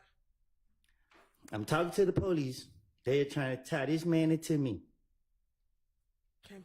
Did you tell the police in that interview he did something, he got rid of me? And they asked you, what do you mean? He ain't want me hanging around him no more. I'm like, what the hell? You feel what I'm saying? What the hell? This N-word don't want me around? I get to asking Shannon and them, and Shannon's like, I don't know. If they wanted me dead, they knew where I laid my head at. They could have easily called me and be like, come here and kill me if they were living like that. Okay. And then they asked you, why does it matter to Thug if he's talking to the police or not? If he had no say-so with what happened with Nut, you know what's going on? And your response is, between us, I want to say they had something to do with it. Who was they? Don't All pull. of them. Oh, I'm sorry. Go ahead. Don't pull them in my shenanigans. I keep telling you that. Y'all got me here to be truthful. All right. And when you said all of them, and Detective Gates asked you Thug and who? And you said Shannon and Beezy. All of them been acting funny towards me. I don't know if you know, which you already know, that I don't run behind nobody. So when the investigators are questioning me, I'm going to say whatever to spend them to get them off of me. Okay. And at that point, they asked you, how long have you known Shannon? And you said, longer than Thug has. And they asked, have you known Shannon for a good part of your adult life? And you said, we went to school together. Because I knew my motive. My motive was to put the blame on them to get it off of me. And then they asked you, you tell them, I'm going to tell you the truth. They did it. I don't recall nothing I don't told the police. And you said, I can't say who did it. And they said, who was they? You finished? Mm-hmm. I don't recall nothing I told the police. And your response was, I can't say who did it. This is how I know did it. Thug and them don't know which one did it. I was at the house. And you began going into what happened on the night of the murder. Is that correct? I don't recall nothing I told the police. Okay. You told the police back in this June 10th, 2015 interview, baby mama, she woke up. And I'm like, where you at? She at the Family Dollar on Auburn. And she's on the way. And you're telling the detective this is the night of the murder. Do you remember this? I don't recall nothing I told the police. And he said, is it true? After that night the murder happened, I called Thug. He always answered for me. I FaceTime him. He hung it up. I'm like, damn. I called D. And D like, where you at? I don't recall nothing I told the police. I made it all up. And they clarified, D, is that the Mikion? You asking me? I am. I don't recall nothing I said to investigators. And then she said, yeah, the Mikion. I don't talk to the one from Cleveland. D. I don't talk from D on Cleveland. Oh, I'm about to get. Oh, I'm sorry. Go ahead. You want to take a break? No, you good. Okay. I'm about to get this car, this white Charger. Do you recall telling the detective that you were going to get your brother's white Charger? I tell the investigators anything as long as it ain't telling on myself. Okay. He said, all right, I go to my brother's house. He going to give me the car, and I pulled up to the green store. I don't recall nothing I told the investigators. You then told him again, I called Thug. I ain't called D, and he didn't answer. I think you just asked me that, and I just told you I don't recall nothing I said to the investigators. Okay. You then tell the detective, I pull up at the green store. I talked to Little Reddy. Me and Little Reddy talking, and D said he was on Cleveland. So then you went over to Cleveland. I don't even know who Loretta is, but I don't recall nothing I talked to, none that I told the detectives or whatever y'all want me to say. Okay. You then tell the detectives that you leave from Mechanicsville and you pull up to the McDonald's on Cleveland Avenue. I don't recall nothing I don't told the investigators. Okay. And do you recall going to the McDonald's? I don't recall nothing. Okay. And you told the detectives when you pulled up to McDonald's that D was with Bentley and them, correct? I don't recall nothing. And is Bentley OG Bentley? I don't recall nothing. Okay. And when they asked you who else was with you, you told them Nard. And you said, hold on, I think I'm lying. It was a white Jeep. It was Nard, D, Bentley, Shannon, and Yak. And all of them were in the Jeep. I don't recall nothing I told to the police. Okay. Do you recall being at the McDonald's and seeing Demekion, Nard, Bentley, and Shannon in a white Nitro? I don't recall nothing. Okay. And this was the Nitro that Bentley has. I don't recall nothing. Okay. And do you recall D getting out of the vehicle and getting into your car? I don't recall nothing. and you told the detectives that D got out, and when D got out of the car, he got in the car with you. I don't know how many times I keep telling you I don't recall nothing. Okay. Isn't it true that when D got in your car, he told you they just killed Nut? I don't recall nothing. Isn't it true that you told the detectives in this June interview, Demekion said they just killed Nut? I don't recall nothing. And when he said that, that's when Nard got into your car. I don't recall nothing. Okay. And is it true that once Nard got into the car, you stopped talking about the murder with Demekion? I don't recall nothing. Okay. Isn't it true that's what you told the detectives? I don't recall. Okay. Once Nard got in the call, did you have some concern about why D stopped talking? I don't recall. Is it true that you told the detectives when Nard got in the call, I'm like, D stopped talking. And I'm like, why the hell D stopped talking? I ain't say nothing. I'm in the car riding. I don't recall. While you were in the call with D and Nard, did Moontung call you? I don't recall. Isn't it true that you told the detectives Moontung FaceTime you and said, Nut just got shot, boy? Nothing I said was true. Why you keep asking me, is it true? I don't recall nothing I said to the police. And your response to Moontung was, I'm like, I just heard it, boy. He said your name on Instagram. And you said, I'm just getting out of the house. I ain't had no parts of it. Yeah. I don't recall nothing. Okay. Isn't it true that's what you told the detectives? That after once Moontung called you, he said to you, I just heard it, boy. He said your name. I'm sorry. He said your name on Instagram. I'm just getting out of the house. I didn't have any parts of it. I don't recall.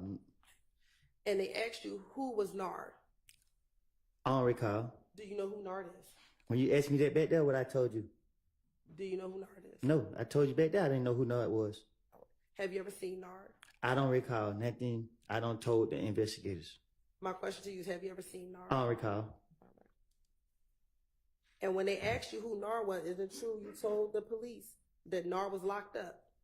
I'm trying to I don't recall. And they asked you what he was locked up for, and you told them what he was locked up for. I don't recall. Then they continued to get more information. When Nard got into the car, you said, D, stop talking. Once you left McDonald's, where did you go? I don't recall. I don't even recall going to McDonald's. I don't recall nothing that you talking about. I don't recall no lie that I told the investigators. You got me here to tell the truth, but you keep asking me about some lies I don't made up. Isn't it true that you told the detectives y'all got on the expressway? Nothing I said is true. I don't recall. And is it true that you told the detectives that they followed you, that you were following the Nitro up to Thug's house? I don't recall. Okay. And isn't it true then you said you followed them to Thug's house, and you said once you dropped off Demekion and Nard at Thug's house? I don't recall. Okay. Do you recall going to Thug's house the night that Donovan Thomas was murdered? I don't recall. Isn't it true you told the detective? So we followed him to Thug's house. He stayed downtown at the Sky House. I don't recall. Did Thug stay at the Sky House back in 2015? I don't recall. Okay. Isn't it true that once you got to Thug's house, that Nard got out of the car? I don't recall. Isn't it true you told the detectives that once you got to Thug's house, Nard got out of the vehicle? I don't recall. Is it true that when Nard got out of the vehicle, Demekion told you they just killed Nut? I don't recall. Is it true that's what you told the detectives, that once Nard got out of the car, Demekion told you they just killed Nut? I don't recall no lie I told the police. And isn't it true that when Demekion told you they just killed Nut, he pointed in the direction of Thug, Nard, and Shannon, who was getting out of the car? I tell the police anything get them out my face. And I do not recall one thing I told the police. And isn't it true you told detectives, your response is, I'm like who? And he just pointed towards Nard and them. I don't recall. Is it true that you then told Demekion, you know what? I'm not going to get caught up in all of this. I don't recall. After that, then they ask you, why do they think that you did it? I don't recall. And your response was, because me and Kel get into it. I don't recall. And they ask you, what does Nard have to do with it? I don't recall. And you told the detectives, this is what I want to tell you. I think Thug and Nut had problems with each other. I don't recall.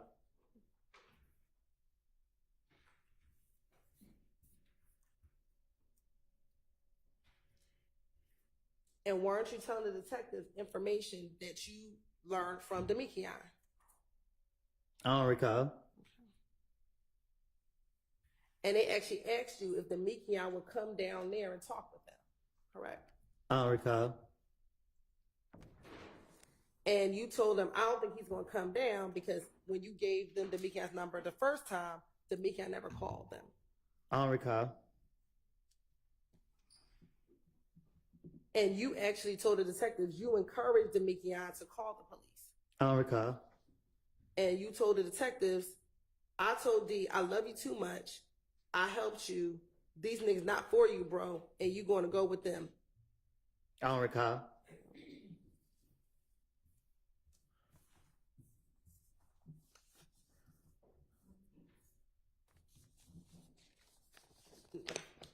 Didn't D tell you that they hid the car and the guns after the murder of Donovan Thomas? I don't recall. Isn't that what you told the detectives, that D told you that they hid the car and the guns? I tell detectives anything they want to hear. If they go for it, they go for it. I don't recall. And didn't you tell the detective it was a gray car? I don't know. I don't recall what I told them. And you said you knew what the car was because you had saw the car on video. I don't recall what I done told them. And they asked you whether or not it was a Pontiac. And you told them that it was not a Pontiac. I tell them anything. As long as I throw them out, that's all they matter. You also told them that it was a rental vehicle, correct? I tell them anything to throw them off.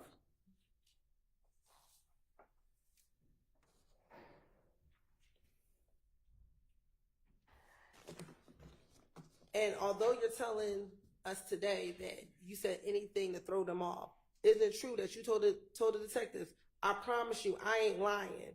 I hate jail. I'll be damned. The nigga tried to kill me and my child. I do hate jail. And I would tell the police anything to throw them out. My question for you is, isn't it true that you told the detectives, I promise you, I ain't lying. I hate jail. I'll be damned. The nigga tried to kill me and my child. I don't recall.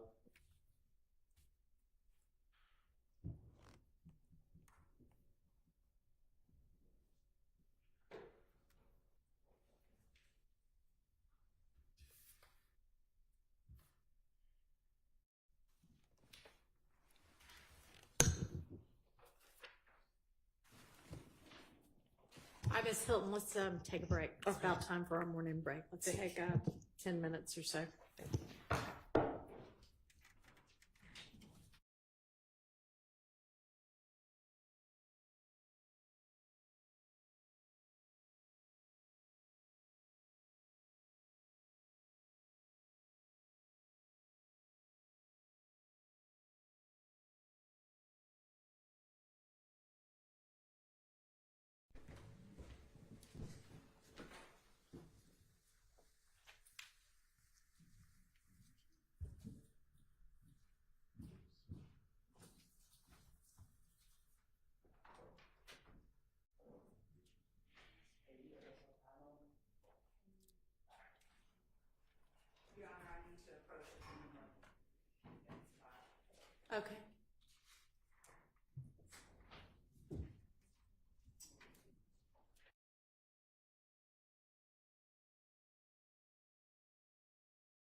It scared me.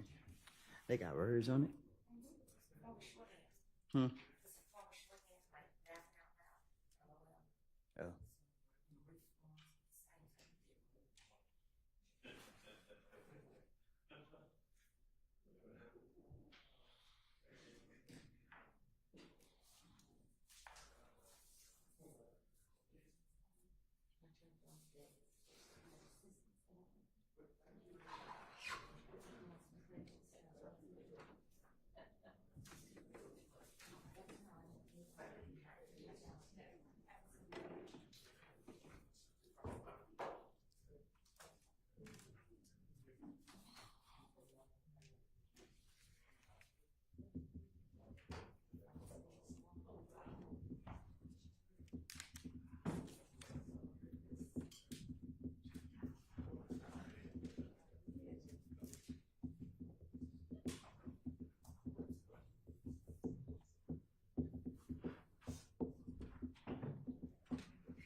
Mr. Copeland, back in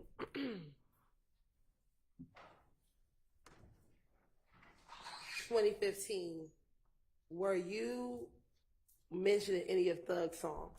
Was your nickname Woody mentioned in any of Thug's songs? Huh? Did Thug mention you in any of his songs back in 2015? Back in 2015? Yes, sir. Oh, I don't know. Okay. Do you recall telling the detectives that he put your name in these songs and he doesn't know, you don't know why he put your name in these songs? I didn't like him rapping about me. Okay. Why didn't you like him rapping about you? Huh? Why didn't you like him rapping about you? Cause it's my life. Like, don't be lying on me. What do you mean by that? Don't be lying on me. Are you talking about in the rap songs? Yes. What did you think were lies that he was telling on you in the rap song? I don't recall. Do you recall what the verse was or what he said in the rap song? Ain't no speak no English. No, I don't recall.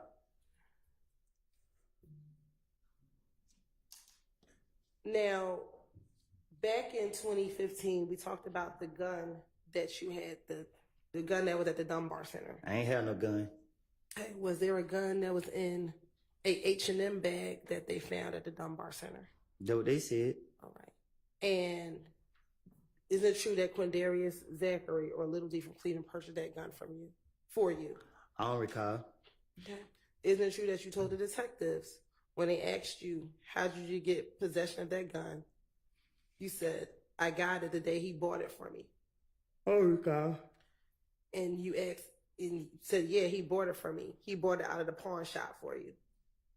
I don't recall. And that you paid $1,000 for that gun. I don't recall. And you purchased the gun because you thought you could defend yourself. I don't recall. Did you think that you were able to defend yourself because of the retaliatory shootings that were happening back in 2015? I don't recall.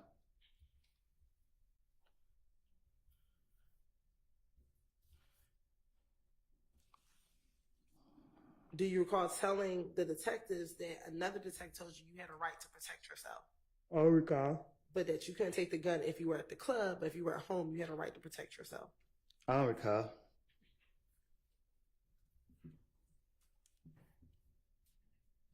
When you were at the Dunbar Center with the gun, were you trying to sell that gun? I was at Dunbar Recreation Center playing basketball. Okay. And while at the Dunbar Recreation Center playing basketball, did you have the gun that Quindarius Zachary purchased for you? I had a basketball. Isn't it true that you also had the gun that Quindarius Zachary purchased for you? I had my shirt off. I was playing basketball. Where was the gun at? You tell me. Isn't it true that the gun was sitting on a bench and the basketball court in an H&M bag? I was playing basketball. And isn't it true that you were trying to sell that gun that day, that you had it at the Dunbar Recreation Center? I ain't have no gun.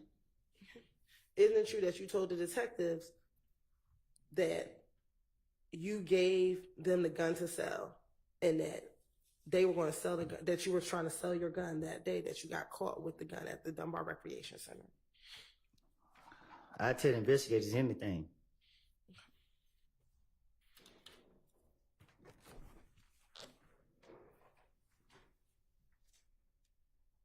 Matter of fact, isn't it true that you told the detective, when I was locked up, I called one of my partners and he was like, get some money, can you help me out? He was like, yeah. When I got out, they brought me the gun back. And I was like, I don't want it. I was still trying to sell it. That is why, that is what I had, you know what I mean? When I got the gun, I got it from the green store. I went up to the park to go play basketball, but I was waiting on them to come and get it. Little D and them, so his brother pulled up. They actually waiting on who to come and get it. You talking about Demikian or Quindarius? You said Little D from Cleveland. He was supposed to pull up and get it. Cap, I tell the investigators anything to get them off me. I didn't have no gun. I didn't know nothing about the gun. When they said something about the gun, I was confused, shot, lost. That's why they let me go that same day. And matter of fact, they wanted to make sure that they were correct, that you were both talking about the same gun. And Detective Gates said, I'm talking about the one from the Dunbar Center. He said, that is what I'm talking about. I'm sorry. Sorry. That is what I'm talking about. I got out of jail from Henry County Monday, and police got me for the gun Tuesday. I did not go to jail. Can you say that again? Sure. Detective Gaither wanted to clarify that the gun she was referencing was the gun from the Dunbar Center. And your response was, that is what I'm talking about. I got out of jail from Henry County Monday, and police got me for the gun Tuesday. I did not go to jail. Can you say it one more time? Sure. Isn't it true that Detective Gaither wanted to make sure that you both were talking about the same gun, so you clarified for her and said, that is what I'm talking about. I got out of jail from Henry County on Monday, and police got me for the gun on Tuesday. I did not go to jail. I don't recall.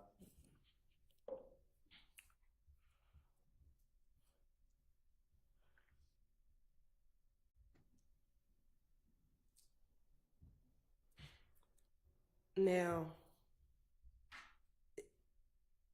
back in June of 2015, were you still hanging with both Shannon and Demikian in June of 2015? I don't recall. Isn't it true that you told the detectives in that interview, 1 minute D is with Shannon, and then when D's not with Shannon, him and me are together?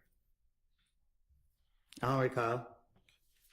Nothing I told the investigators. I would tell them anything to get them off of me.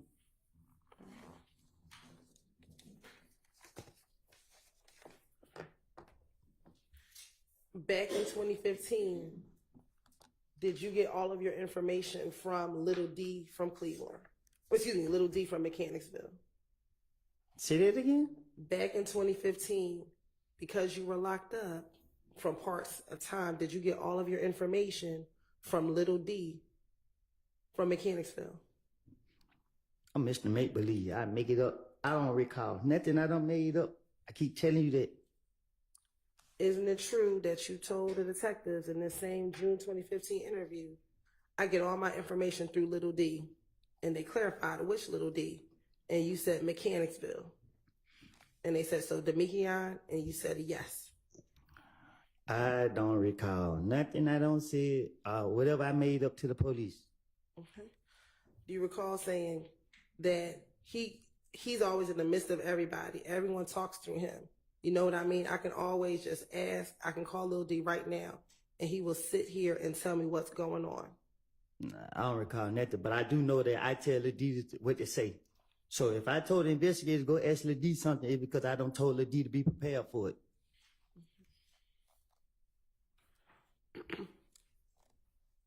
Now,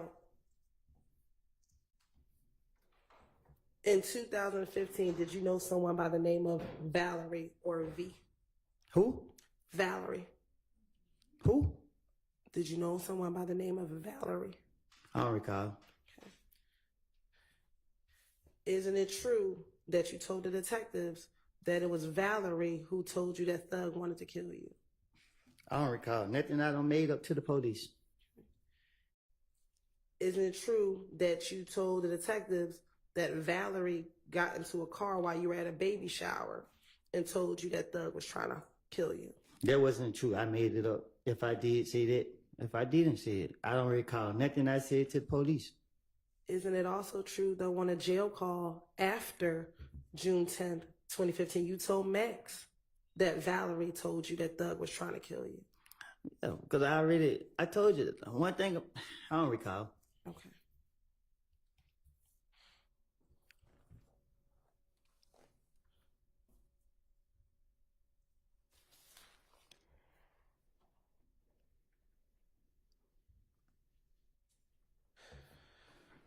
Now, isn't it true? Well, let me ask you this. After Valerie told you or that Thug was trying to kill you, did you try to reach out to Monte or Yak Gotti? No, I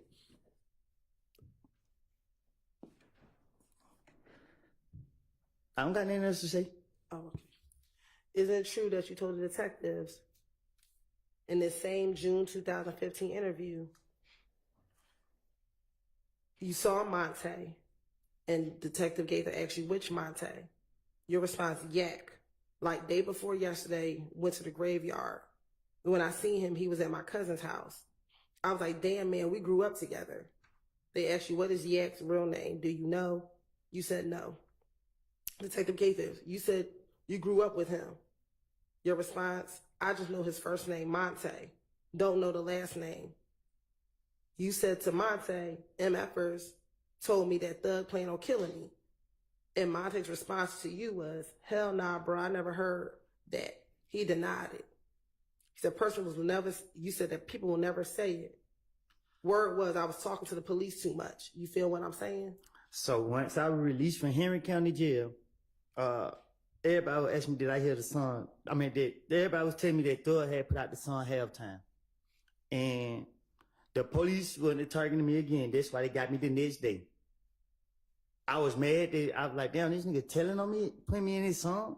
So I was mad at him, and I started plotting against him. I was talking to one of my friends, and I was telling him, hey, man, these niggas trying to make it seem like I'm out here. Ooh, I said what I said to my buddy. And, yeah, I didn't like the simple fact that he was saying stuff that it had nothing to do with him and his song. Like, why is you rapping about what I'm doing in the streets? Like, they done got nothing to do with. So, yeah, I was mad with him, and I was plotting on him. Okay. When did the song Halftime come out? Man, this song was old, but when he put it out, the police started making it seem like it was a new song, and then they started trying to use that song to say that this and that and third. Is Halftime the only song that mentions your name? Yeah, I don't know.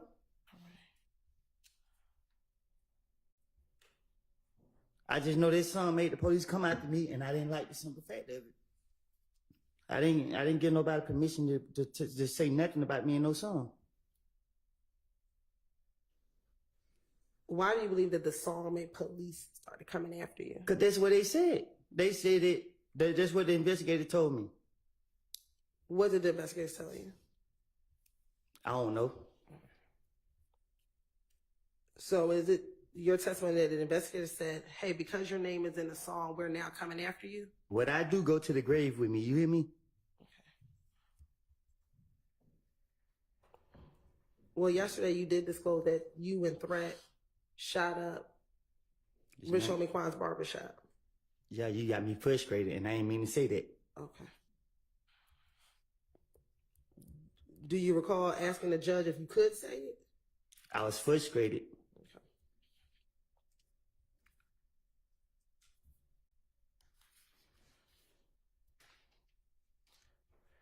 Now, they asked you, why would Thug be nervous if he had nothing to do with anything?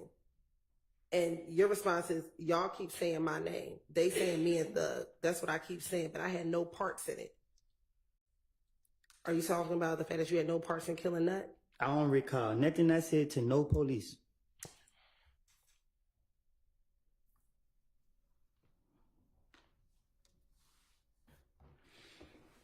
Now, isn't it true that Nothing I said is true. Okay. Nope.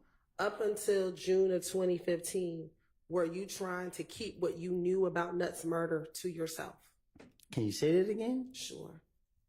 Prior to this interview in June of 2015, were you trying to keep what you knew about Nut's murder to yourself?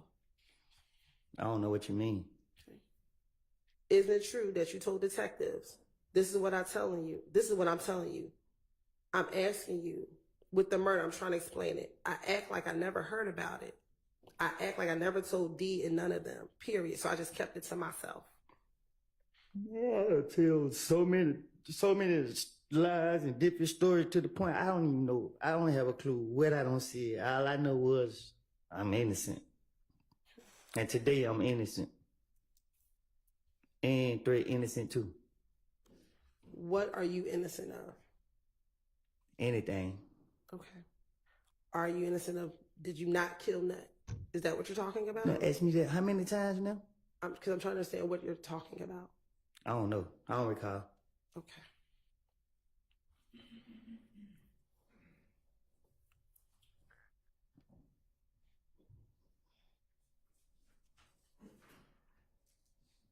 Were you, back in 2015, concerned that Thug had stopped talking to you?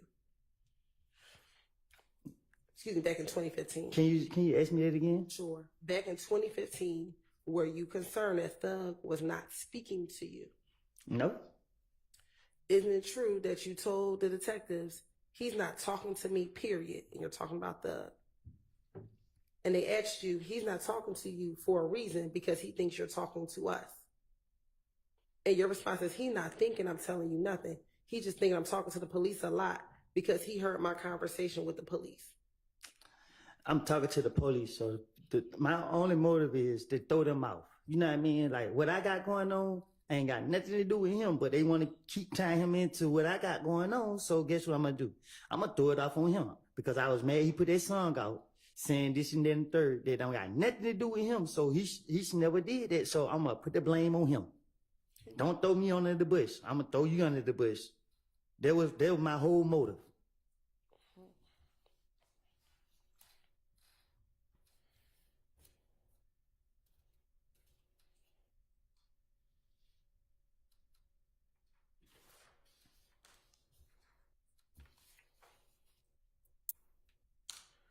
Now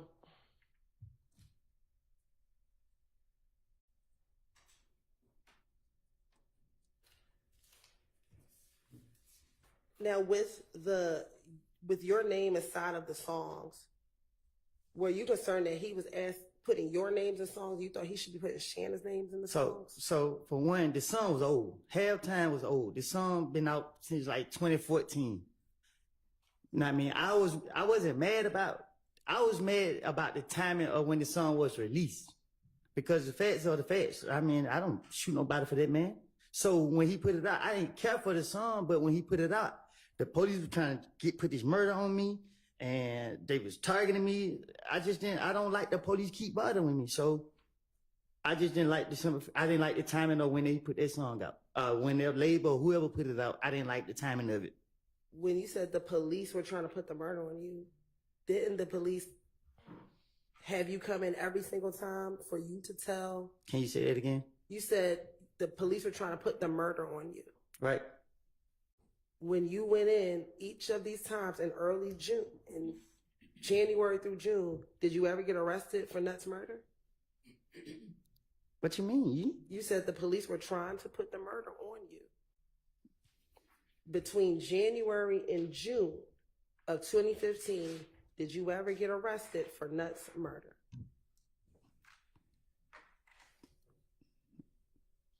No. Okay. So during the time that you kept going into the police, did they ever, at any of these times, arrest you for Nuts murder? They were discombobulated. They were so confused. I kept spinning them. But when he put that song out, they was like, "Yeah, you did it." In any of these interviews that you had with the detectives, what detective said you killed Nut? Hell, I don't know. Okay. So isn't it true that none of the detectives ever said that you killed Nut in any of these interviews from January to June of 2015?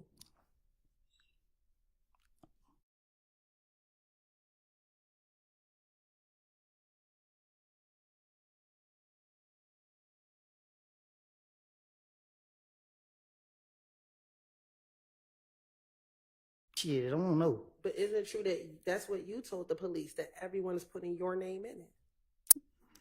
I don't know. I don't told the police so much.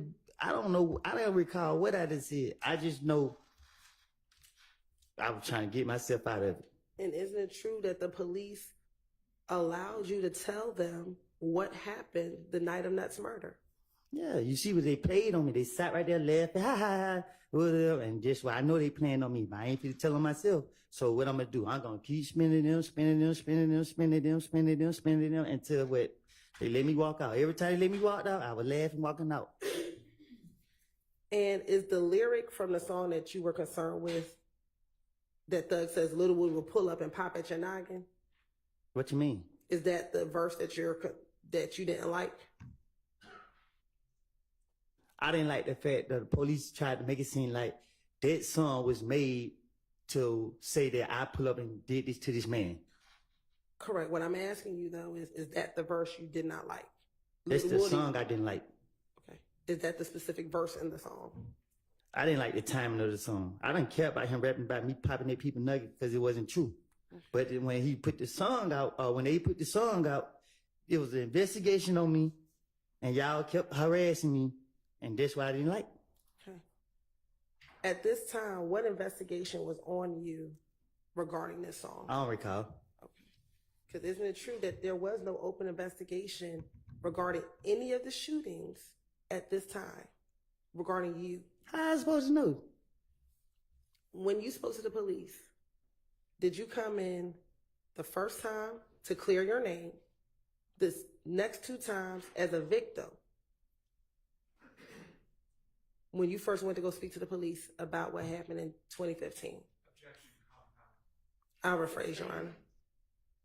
When you first came in January 2015, didn't you come to clear your name?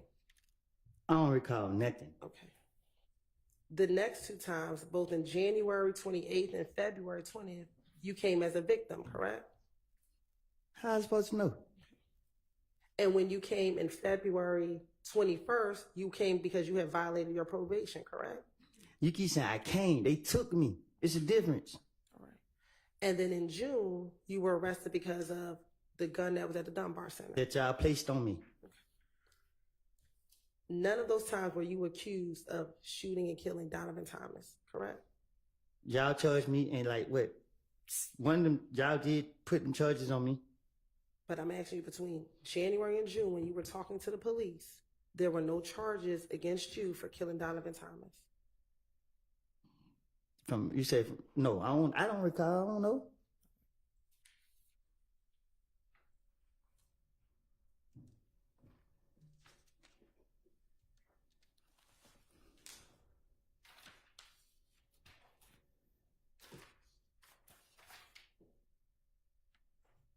Okay. Going back to the night that Donovan Thomas was killed, isn't it true that when Little D got into the car, Little D told you that it was Nard, Shannon, and Yak who killed Nut. Objection has to be answered. Sustained. Okay.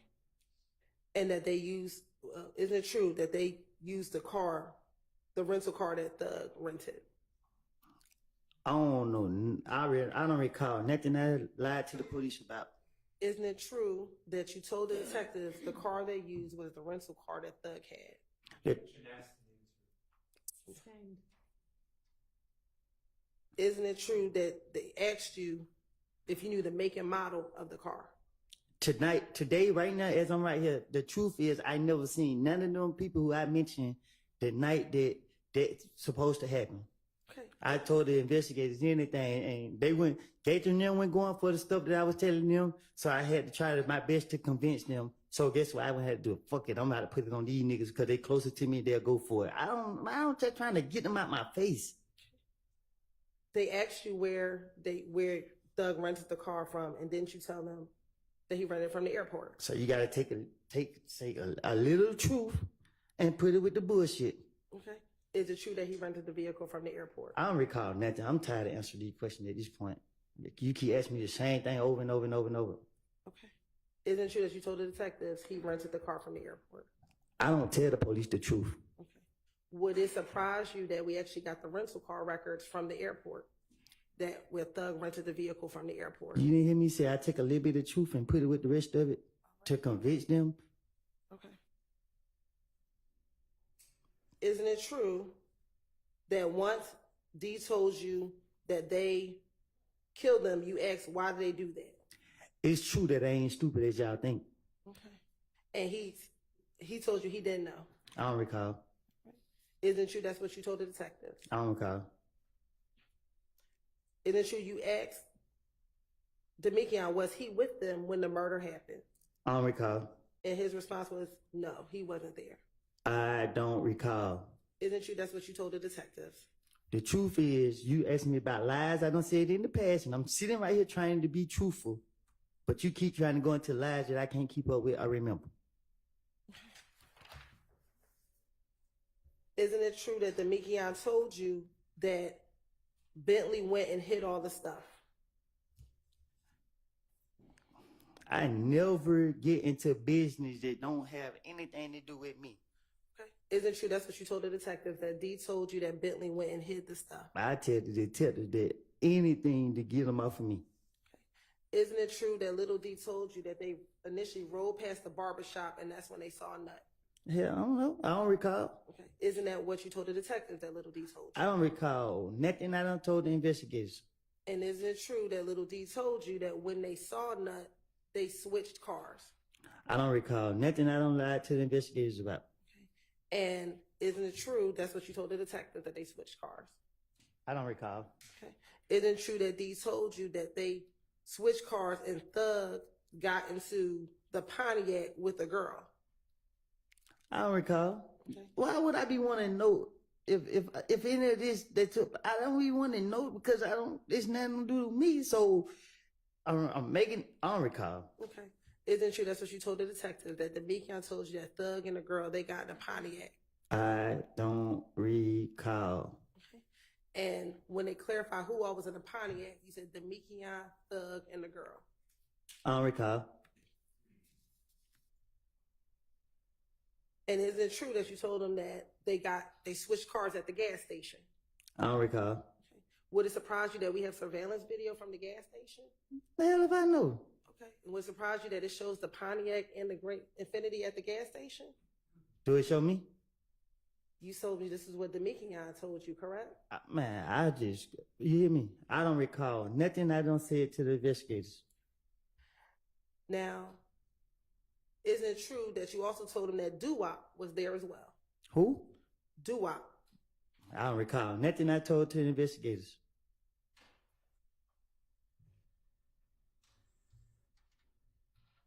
And isn't it true that you told the detective that, again, that you FaceTimed Thug that night? I don't recall nothing I told to the investigators. Okay.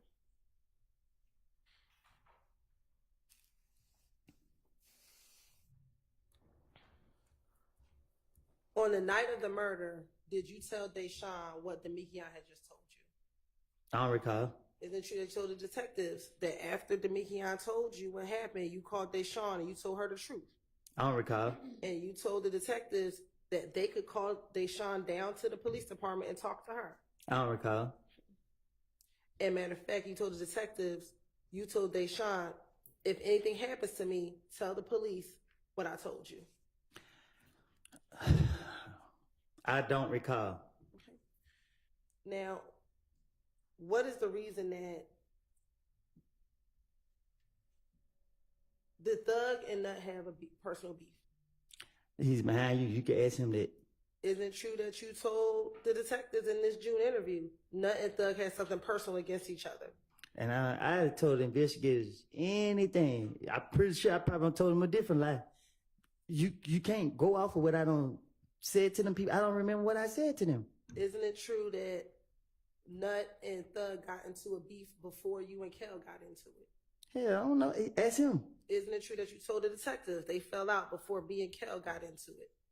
I don't recall. Then I told to the investigators. And when they asked you, did you know what they got into it over? You said you weren't sure. I don't recall. And if you were trying to lie, couldn't you just make up something at that point? Huh? If you were trying to lie, as opposed to saying you don't know what their beef was over, couldn't you just have made it up at that point? Just like, you got to understand, like, the pressure gets so real, like, man, I don't. Y'all just had me now question me. I don't know what, I don't have a clue what I was saying.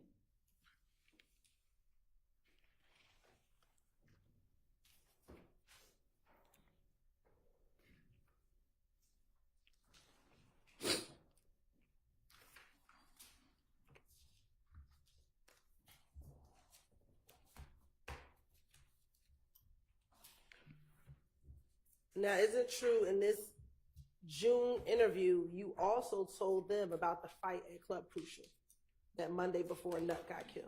Man, I'm pretty sure in that interview I made all type of things up to say. Now, in this June interview, would that now be the 5th time that you told them about this fight at Club Crucial? I don't know. If somebody do something to me, I'm going to remember that. Because I'm going to be a victim. Okay, so if you were making stuff up, why did you keep on consistently telling them about I this? said, if somebody did something to me, I'm going to be a victim. Because once I be able to do something back to them, I'm going to be justified. Okay.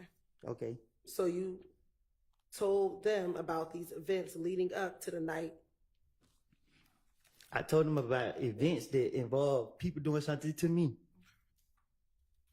I don't know what I done told them.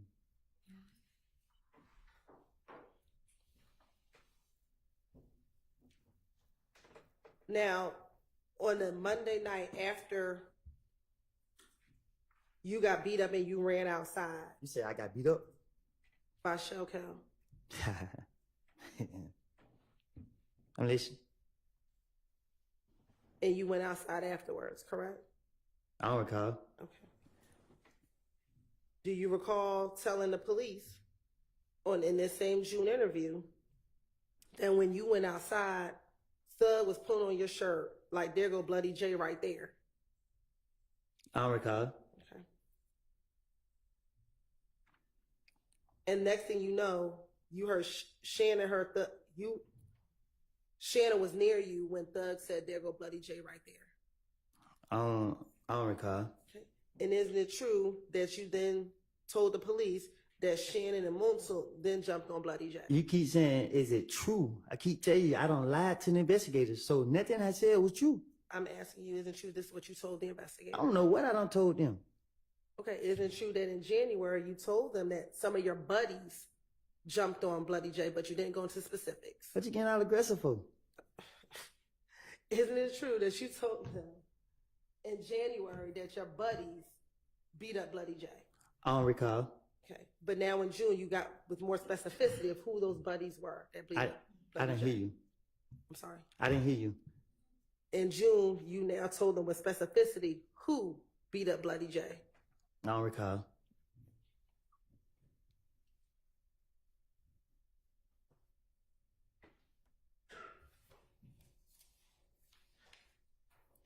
Isn't it true that on the night that you and Shell got into it at the club, When you came outside while they were beating up Bloody J, Yak got stopped by the police that night. I don't know. Isn't it true that you told the police that Yak got stopped by police that night? I don't recall what I done told the police. If I told the police he got stopped that night and he got stopped that night, that's me again trying to put some truth with the rest of it to convince them that I'm being truthful. And is it true that you told them that night he got pulled over and locked up with a gun? I don't know. He right there. Ask him. Is it true that's what you told the police? I done told the police anything to get them off of me.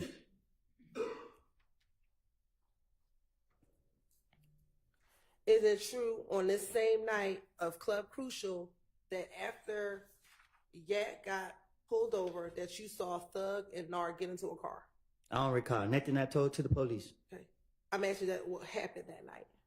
What you mean what happened that night? On the night of Club Crucial, did you see Thug and Nard get into a car? No. Okay. Isn't it true that you told police that you saw Thug and Nard get into a car? Ain't no telling what I told the police. I'm not going to tell them the truth. I know that. And when Thug and Nard got into the car, did they pull onto a side street? Thug behind you, ask him. I'm asking you. I don't recall. Nothing I told to the police. I'm asking you, did that occur? I don't recall. Isn't it true that's what you told the police? That I don't recall. All right. Isn't it true that you told the police that Thug pulled on a side street? I don't recall. Once you pulled on the side street, did you and your brother pull up next to them on that side street? No. Okay. Isn't it true that you told the police that you and your brother pulled up beside them on the side street? I didn't tell the police anything about Thug to get them off of me. Okay.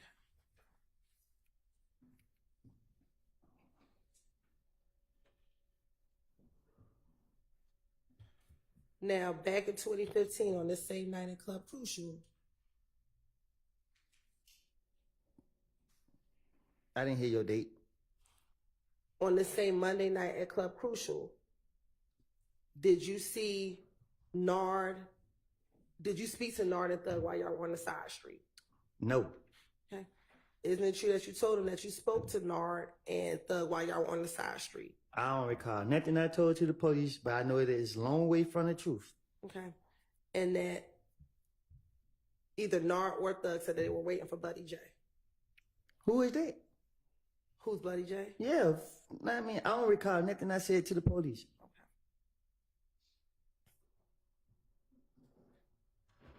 Isn't it true that you said that you heard a gun cocked back from inside their vehicle? Told you, I'm going to tell the police anything, get them out of me. I'm not about to tell them what I done done. Okay. And that the person that you heard with the gun was Nard? Just a lie. I don't recall. Okay. Did you hear Nard with a gun? Huh? Did you see Nard with a gun in the car? I didn't see Nud that night. Okay. So you do know who Nard is? No. That's what I'm telling you. I didn't see Nud that night. You keep asking me about Nud. I don't. How then can you say you didn't see Nard that night if you don't know who Nard is? Because it's nothing just. No, hold on. You got me talking fast because you frustrating me again. I don't know Nud personally, but I know who Nud is. I didn't see Nud in the car with no gun. Like I said, they jumped on me. I had a knot, and I was mad, and I was gonna get my get back. I did not leave I left by myself with the people that was in the car with me. And no, you do not need to know who was in the car with me. Was your brother one of the people in the car with you? No, my brother, I don't know where he was. Okay. Why'd you tell the detective that your brother was in the car with Because you? I went to tell them what I was on.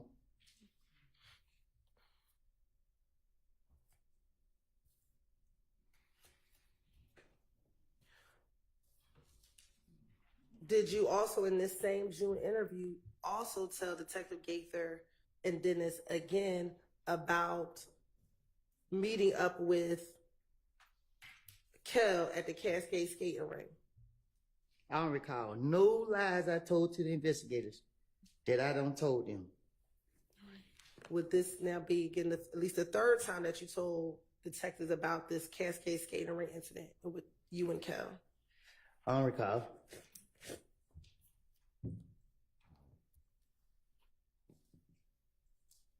Again, did you also in this same interview tell the detectives about the gambling house shooting?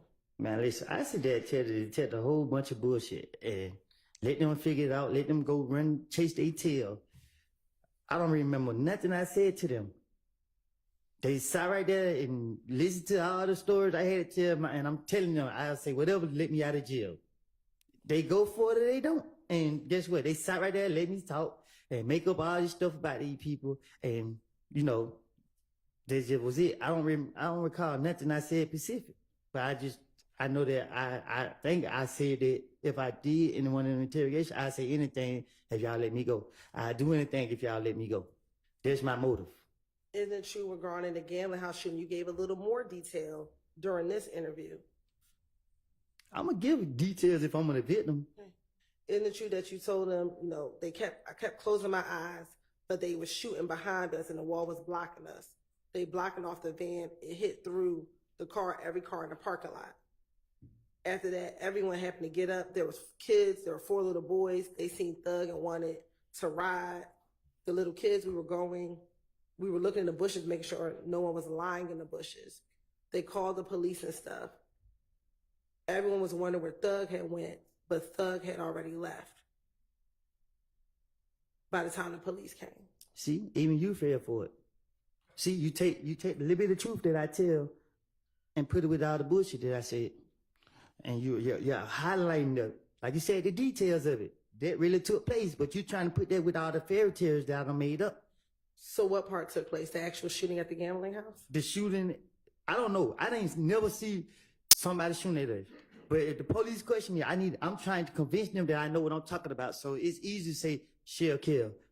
It's easy to put people's name with crimes that, because if he did it, why y'all don't lock him up? If I say I seen him do it, why y'all don't lock him up and charge you for it? So I don't know what or who did what. I just know that I'm trying to convince that these police that I know what I'm talking about. Okay, I'm so sorry. She frustrating me. You ready? Okay, you listen. All right, I'm trying to convince the police that I know what I'm talking about. And the only way I can do that is telling them something that I know that they know. They know that this gambling house got shot up. So if I tell them this gambling house got shot up and these people did it, they'll go for all the other bullshit that I'm trying to cover up. You feel me? Okay. You good? You good? She said, yeah. All right. Now, earlier I asked you what studio that you go to. Do you recall telling the detectives that the studio that you go to is the one on Northside Drive? It's Metropolitan in the Lofts. Do you recall that being the studio that you would go to? I don't think I ever been to the studio on Metropolitan. I don't recall going to a studio on Metropolitan.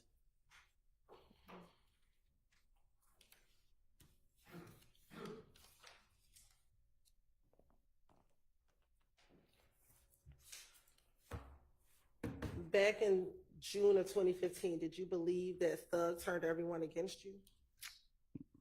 Huh? Back in June of 2015, did you believe that Thug had turned everyone against you? That's why I would tell the police anything to get them off me. If y'all watch me like y'all was, y'all would see that nothing ain't changed but the lies I told the police. So my question is, in June of 2015, did you believe Thug was trying to get everyone to turn against you? What do you need to do that for? Isn't it true that you told the detectives that Thug turned everyone against me? It's true that I tell the investigators anything that they want to hear. They want to hear about Thug, so I'm about to sit right here and gas them up. I'm about to sit right here and say he killed 19 people, all type of stuff. I'm about to sit right here and make him look like the worst person on the earth so that they can believe and let me go. And at no point in any of these interviews did you ever tell the police that Thug killed Nut, did you? Shit, did I? At any point, did you ever tell any police, if you wanted to make him look so bad, at any point, did you ever tell the police that Thug killed Nut? Shit, I don't know. I think I don't recall. I can't say what I told him. I can't remember because you trying to trap me up. I can't remember if I told them that he did it. I don't. Isn't it true? I know I was gonna get it off of me. Okay. Isn't it true that what you told the detectives, which is what Demekion told you, was that it was Shannon, Nard, Yak, and Doo-Wop? I don't recall what I told. Sustain. Okay. Isn't it true that you only told the detectives what D told you? I don't recall what I told him. I thought that D was gonna back up my story, so I was trying to throw the blame on D to get it off of me. Okay. And isn't it true that D only told you that the people who shot the shot were Nard, Shannon, Yak, and Doo-Wop? Objection has to be answered. Overruled. What's going on? I'll repeat the question.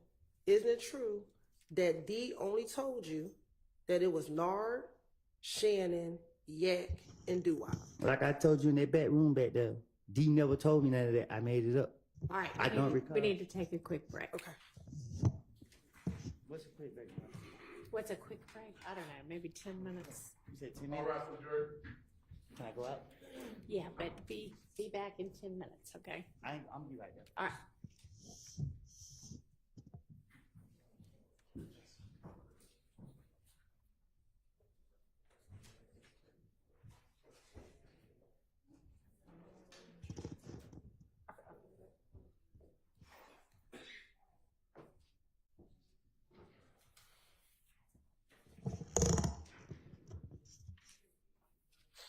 Sorry, we had a juror with a nosebleed, so they're gonna go deal with that. Hopefully it won't take very long. But we'll break until I get word that they're good to go again.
Mr. Copeland's on the way in.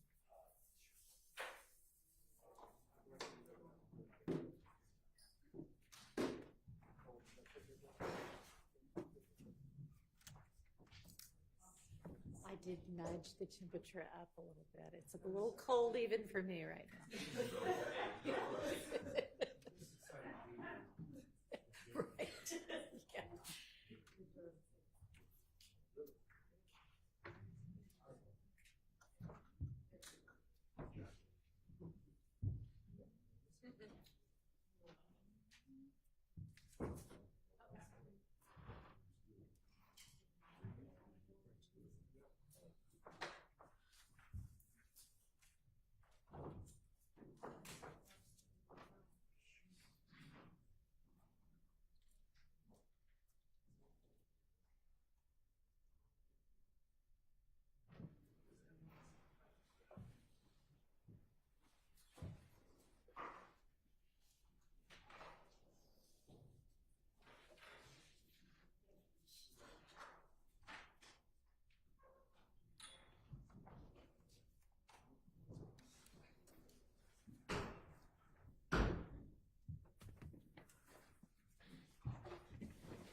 Thank you. All right, go ahead, Ms. Tillman. Y'all be seated.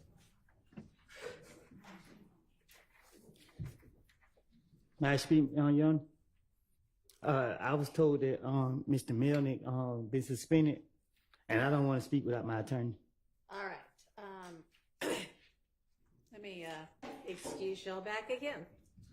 All right, give us just a second.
Yeah, that was brought to our attention fairly recently as well. The thing is, he's going to be suspended for 6 months from practicing. It doesn't have anything to do with this case, but do you have another attorney that you want to engage, or would you like for me to find an attorney, a volunteer, basically? I would like for you to find one.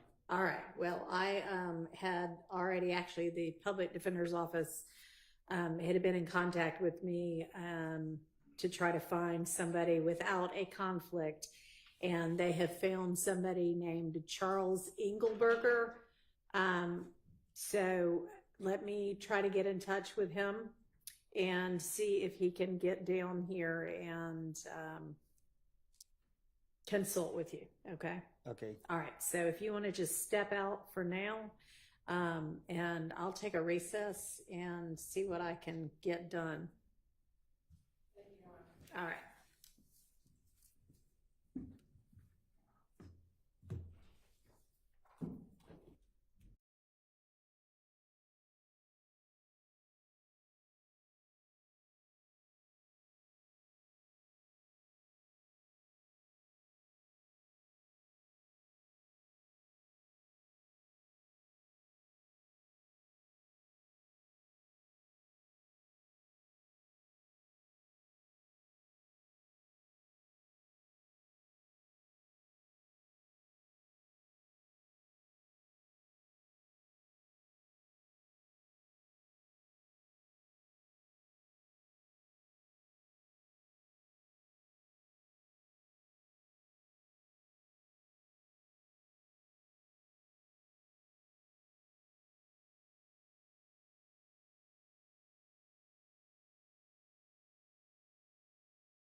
use them in the manual.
I'll tell Mr. Copeland this in a minute, but the attorney is happy to help, but not available until the morning.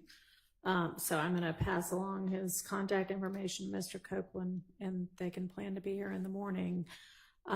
Question for the state. In the meantime, do you have any witnesses that you could get here that are, you know, like hour-long witnesses whose place in the story does not really matter that much? Like, I think you had some people listed as records custodians and things like that.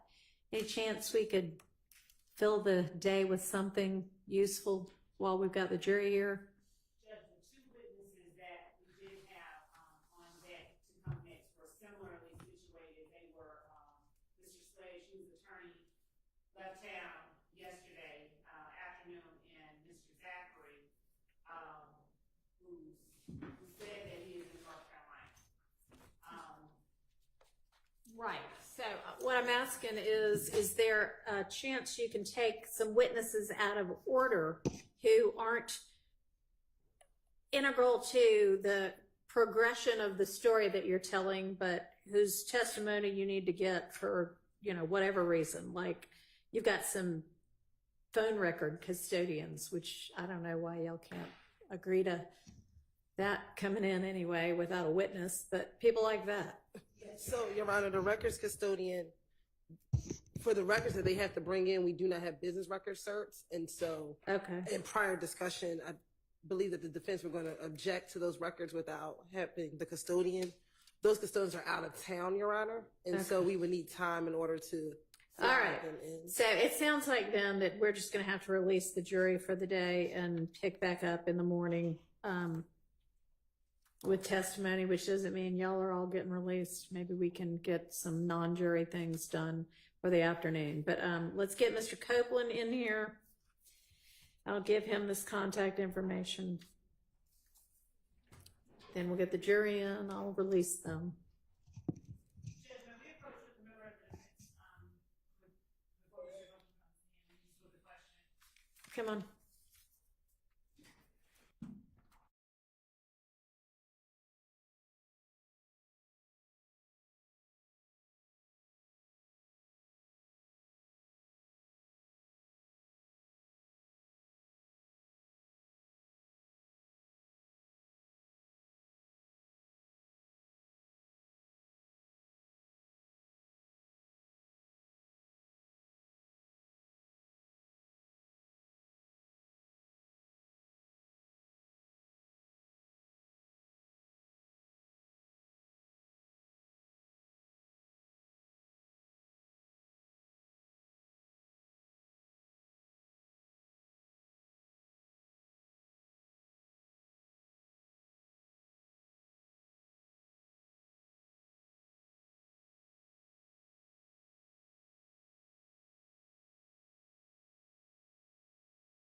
All right, Mr. Copeland, during the break, I was able to speak with Mr. Engelberger, and he is happy to represent you.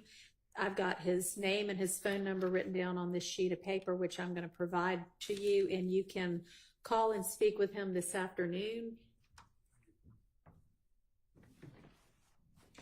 And he is available beginning at 8:45 in the morning. So what we'll do is plan to pick up there tomorrow with you and with him available for you. And in the meantime, between now and then, you go ahead and give him a call and y'all can talk about whatever you need to talk with him about, okay? All right, so we'll see you at 8:45 tomorrow. You can give me enough time to talk with him? Yeah, you can talk with him for the next, Oh, it's not today? yeah. Oh, so he Yeah, he's available today. He'll be waiting for your call. I'm not gonna have any problem with him, is it? I mean, I don't know why you should. Okay. All right. You take care. See you in the morning. Be safe. Okay, you too. I know. All right, let's get the jury in, and I'll excuse them for the day until 9 tomorrow.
Thank you. Well, ladies and gentlemen, we have had a little bit of a scheduling and procedural hiccup, I guess. So I am going to need to release y'all for the day and have you come back at 9 in the morning to pick back up. We're going to stay and get some other work done, but I'm going to release y'all. I'm going to remind y'all that you are to only decide. We all good? Okay. Decide this case based upon the evidence that you hear in this courtroom. So do not try to find out any information from any source outside the confines of this courtroom. Do not refer to any kind of reference, either old school or online, to try to get information about legal terms, people, places, events, anything like that. Do not talk to anybody about this case. Don't let anybody talk to you about the case. And we will see you all in the morning. Y'all have a good afternoon and evening, and thank you for your time. Sorry it was a short day today. Y'all are excused. See y'all at 9.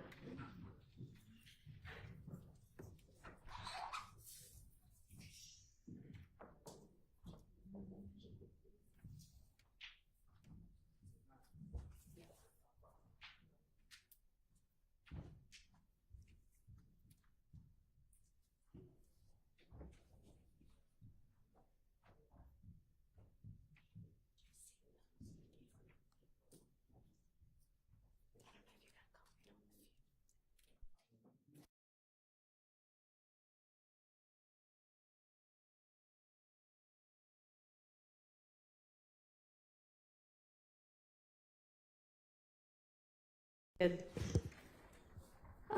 Okay, so state, I don't know what tomorrow holds. None of us do about this trial or anything else, but make sure that you've got some other witnesses lined up just in the event that who can get here quickly in the event that, you know, things take some other turn in the morning.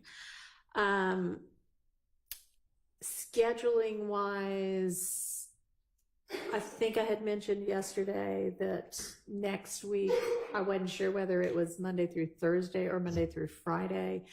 But regardless of what they were told at this point, a juror has a family funeral that they have to travel for on Friday. I've confirmed that. So that'll be a non-jury week in its entirety next week. All right. For us right now, I am hoping that there are some things that we were going to be doing next week that we can just go ahead and tackle today since we all are here anyway.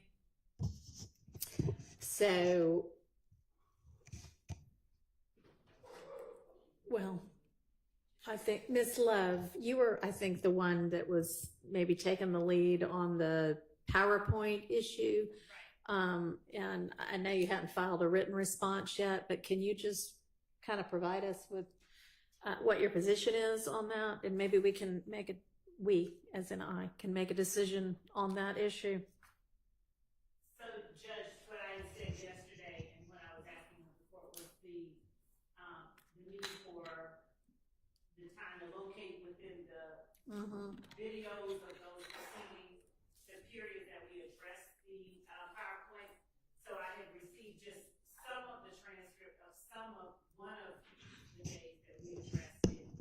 And I think that we were addressing the PowerPoint in the context of other objections, maybe that there had been mounted to another witness's testimony. I think it may have been D'Angelo YSL. The judge at that point had sort of responded to, it may have been commentary by Mr. Sharp regarding reviewing some evidence the night before. I may have these dates and these times sort of conflated with one another, but I believe that when he brought up the PowerPoint, we had not yet argued it or talked about it. And my memory is that I said to the court that we weren't intending to introduce that PowerPoint through this, and as I was walking away, I think I said something like through this witness or at this time or today or something qualifying the assertion that we weren't intending to introduce. Okay, but no, basically, if your position is we think that it is admissible, what I'm asking for you to do now is tell me why you believe it's admissible, and I'll just make the decision. Okay, can you do that? Yeah. Oh, yeah.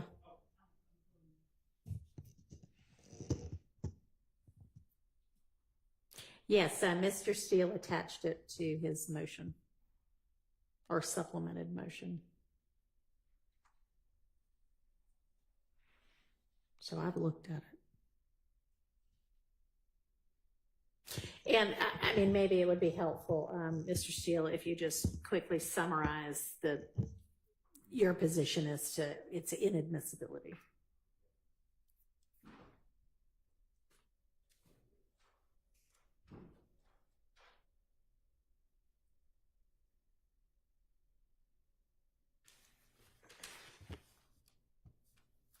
Your Honor, this is motion in limine number 49 supplement. It was refiled on August 9th of 2024 on behalf of Mr. Williams. And it was originally filed, and Mr. Adams and I just made it more current. Right. But, and that was originally filed on April 17th, 2024. It is my opinion, my memory, and I checked the law and crime video YouTube, that Judge Glanville, and that was a lot of our hearings. I don't know if you watched it, but it was a lot of hectic things, but Judge Glanville excluded it, and the state specifically said they're not going to use it. And to me, I just don't see the admissibility under 401, 2, 3. Because slide 1, it's titled YSL versus Inglewood Family Bloods. That is not the name of this case. I don't know why that would go up in front of the jury. And I think there are like 80 something or more slides, and I'm not necessarily asking you to go through the details of each slide, just if you can summarize right now. Okay. And it may be that we have to get into the slide by slide Okay. Well, position, but it's basically a closing argument. That's really the summary as I would give it. It is something that the state would, over objection, use in their closing argument. And if the court allowed it, maybe that's okay. But for evidence coming in through a supposed gang expert, who I'll be objecting to in addition, he already testified as an expert, and he's the third supposed expert to testify. But there are things. Mr. Williams' home was illegally searched on the July 15, 2015 date. They have slides in there referencing that.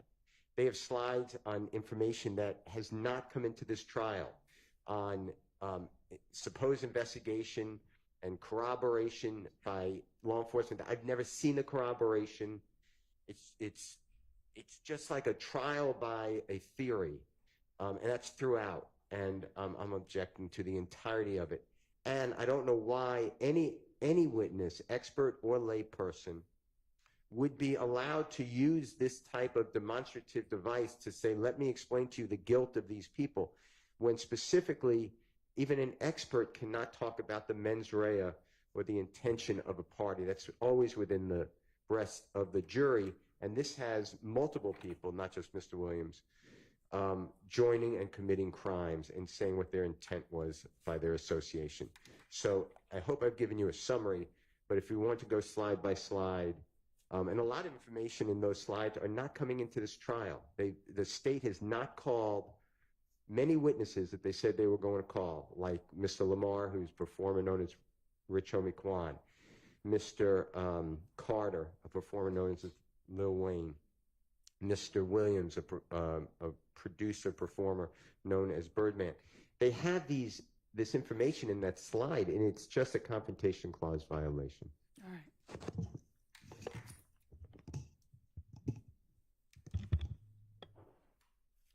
Your Honor, the presentation is meant as an aid for the jury to assist them or allow them to see how it is that Detective Dennis reached the conclusions that we expect will testify about in this case. There are instances where he references hearsay, what would be considered hearsay, but which he is allowed to use to form an opinion and to present an opinion. The slides that Mr. Steele references that have to do with matters that have been excluded from this trial, of course we can see that those would come out and that we would not be attempting to introduce slides that show the inside of Defendant Williams' home as a result of the 2015 search of his home. But there is to exclude the demonstrative that we would be seeking to use through our expert. I don't hear a reason or any basis in law for the just all-out exclusion of information that we believe would be useful to the jury and that Detective Dennis relied on in coming to the conclusion that he did. Much of what is in the PowerPoint does summarize investigations that he conducted. It references persons that he interacted with. It references acts that occurred, investigations that occurred, and again, people that were either self-identifying one way or the other, or that referenced another person as identifying a different way. So we would ask that the court, based on what Mr. Steele has presented, just the fact that he doesn't think that it's admissible or it's a closing argument, that the court deny his motion that we not be allowed at all to use the PowerPoint. All right. in fairness to Mr. Steele, he's ready to go slide by slide, and I asked him to summarize. So it's not that I asked him to summarize the argument. That's not all he would have to say. But this appears to me to have maybe originally been some sort of a law enforcement briefing. Is that what this was? In terms of the investigation, of course, started out sort of as you know, them talking and law enforcement, various agencies talking amongst one another and briefing themselves. But in the end, this PowerPoint was something that was used by Detective Dennis in, you know, discussing the investigation with the district attorney's office, and that we believe as well would be useful in allowing the jury to digest pieces of information that he would be presenting through his testimony as well. I could go slide by slide. So tell me which slides you think you are absolutely concede are not going to be used. I mean, I'm just looking at one right now. It's, I think, slide number 36. It's got a lot of pictures, and it says a rap dispute between Lil Wayne and Birdman spilled over into Atlanta once rapper and YSL 30 Deep leader Young Thug got involved. I mean, how is that not totally conclusory and something that maybe this jury is supposed to be deciding? And that's just, you know, the one I happen to be scrolling onto right now. Your Honor, the information that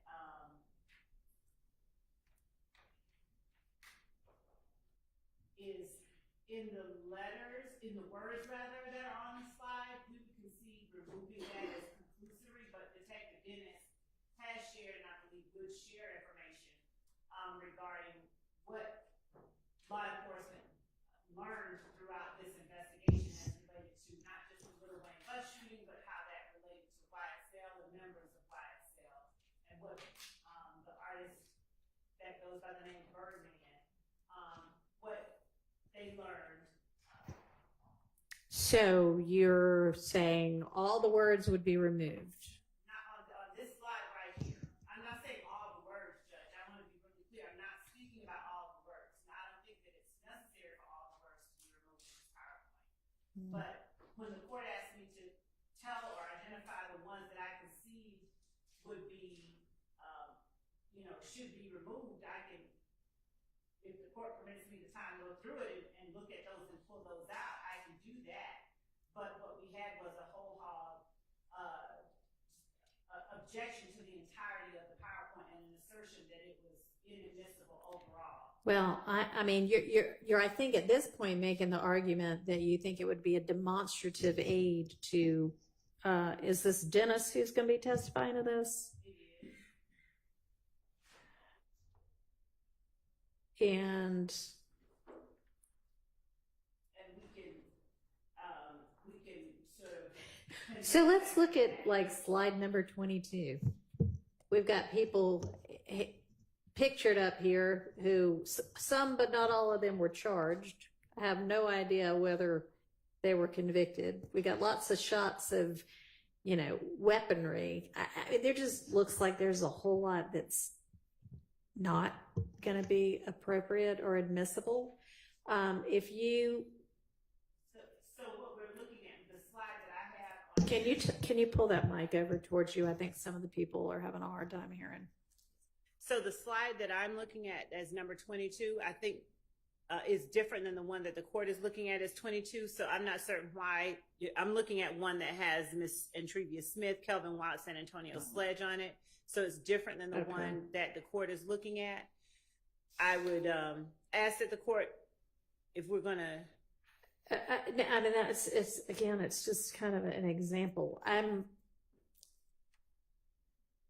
So I think that maybe if this is going to have to be a slide by slide thing, that y'all get on the same page as to what PowerPoint you are even intending to use, and then you take out all of the ones that you concede and acknowledge are not admissible or would be overly prejudicial under the 403 standard. Take out all the words that you think that is not appropriate, and then get that back to me, and I can look at it slide by slide. But I think that would be good. I think I would ask for permission to do exactly that, Judge, as opposed to, because, yes, I can do that, and I would ask for permission to do that. okay, I'm going to need that done by Friday. Yes, Your Honor. All right, so we can't do that today. We'll be doing that next week. All right, on the measure to suppress recently filed as to Mr. Ryan's statement from 2019, it looks to me, now that it's been further particularized, that there's an argument that he was not Mirandized. I don't know. I haven't seen the statement yet. I don't know if the state's position is he wasn't in custody at the time and therefore Miranda rights weren't required. I'm going to need an answer to that. I also need the statement from one side or the other so that I can have the benefit of actually being able to see the statement. Okay, so y'all get that to me as soon as you can. That ought to be an easy click something and send the email. And is the state, do you, I mean, I assume y'all are familiar with the statement they're talking about, and it was not used in his 2021 trial, but I think, Ms. Love, you've represented that you might want to use it in this trial. Is that right? I did. Okay. Do you know whether y'all's position is that he wasn't in custody, or do you know what you're going to be arguing on that? Just 1 second, Your Honor. We were actually going back and forth, and I'm having trouble getting onto our server. That's what I'm trying to do right now. Can you pull it up? Are you on the server?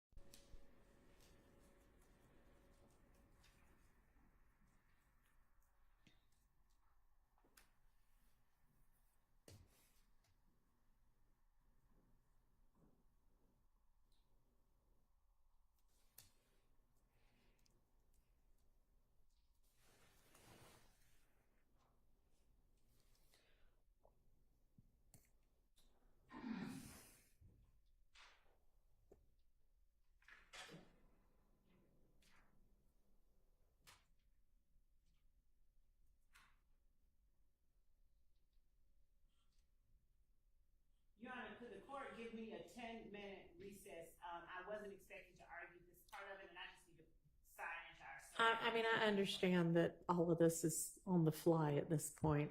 We weren't going to take it up until next week, and now I'm trying to get something accomplished while we've got this unexpected free time. I don't think we need a recess for that. You just be working on that, and maybe I'll ask one of your co-counsel to address the next issue. Actually, I can ask, I can't see all the way around there. Is Mr. Harvey with us?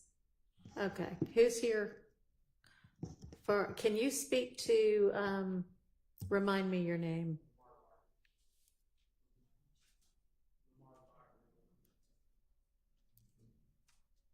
Try it one more time. Lamar Gardner. Okay, Mr. Gardner. Okay. Mr. Harvey had filed a couple of days ago a motion to exclude kind of, I guess, what he phrased untimely disclosed co-conspirator or alleged co-conspirator statements. Would you be able to identify specifically which co-conspirator statements he's saying were late identified? I wouldn't be able to, but if you give me a minute, I can find out. Okay.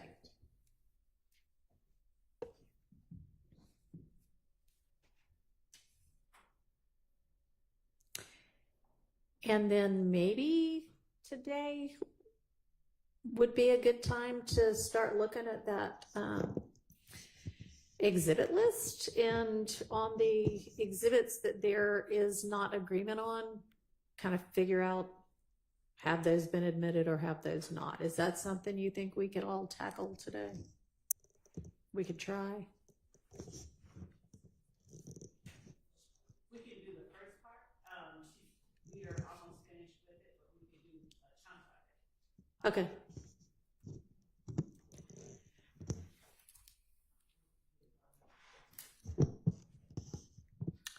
All right, I'm going to step off for just a second. Y'all stay here and keep working. I'll be right back.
All right, Ms. Love, were you able to get on the server? Okay. So can you tell, and if you don't know right now, that's fine, but if you do know about the statement, So he gave a statement, after he read his rights. Mr. Williams just sent over, what she called a particularized, motion. okay. Regarding the statements. So I was reading what she had written. Use your mic, please. I was just reading what Ms. DeWilliams sent over just now, that she had labeled a particularized. Ms. T. Williams, did you not provide that to opposing counsel when you emailed it to the court? Or is this yet another new one? It just came. I'm through on me. confused. I don't. Is it the motion or is it the statement? So what just came through on my email, was labeled particularized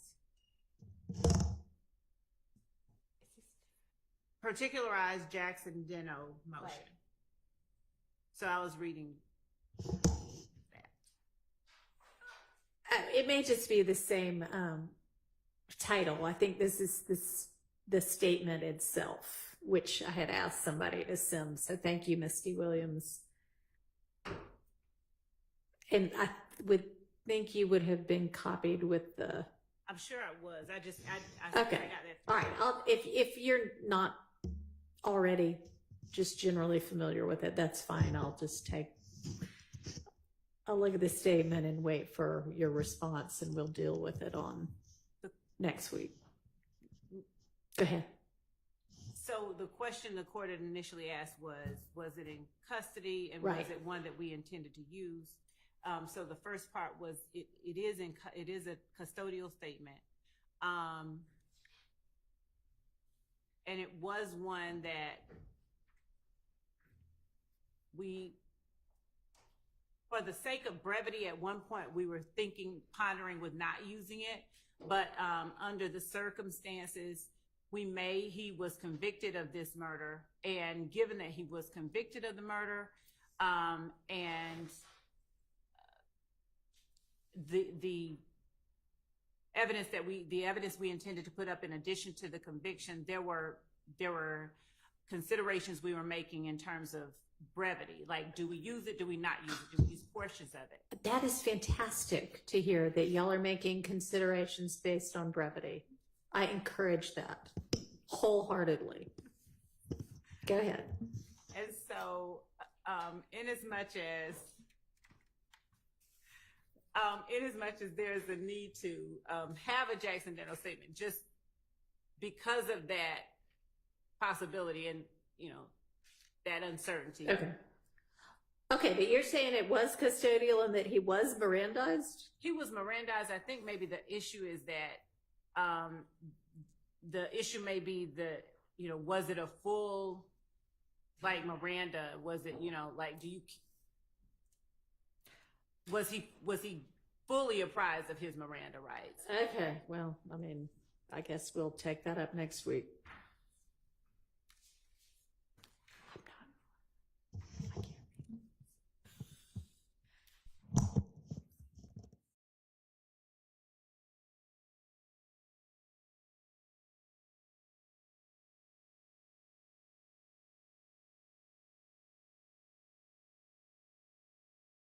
And I don't know, Misty Williams, was I misunderstanding what you said in your motion? I thought you said that he was not given any Miranda rights at all.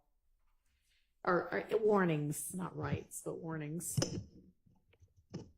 Is this on? Okay. He wasn't given his full Miranda warnings at all. Okay, but that's not exactly what you said in your motion. And then also they have a procedure they're supposed to follow, and Detective Hogan did not follow those procedures. Okay, that's also not in your motion. Would you like me to redo my motion? You don't have to redo your motion as long as I know what it is actually arguing, but I mean, you ought to try to get it right to begin with. So we're going to be on the calendar for next week, Your Honor? Yeah, but I told y'all that yesterday. That's not a surprise. On Monday? I don't know when we'll get to it. We're going to be working all week next week. Be prepared to deal with it on Monday. Okay.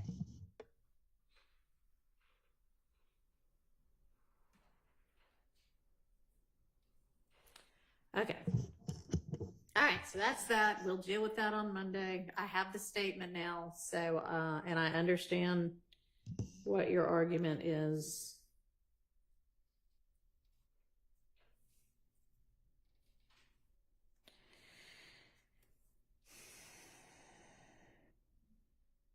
And if there's anything about a procedure that you mentioned that they didn't follow a procedural that they were supposed to follow, if you've got law that it's legally required, then please have that at the ready.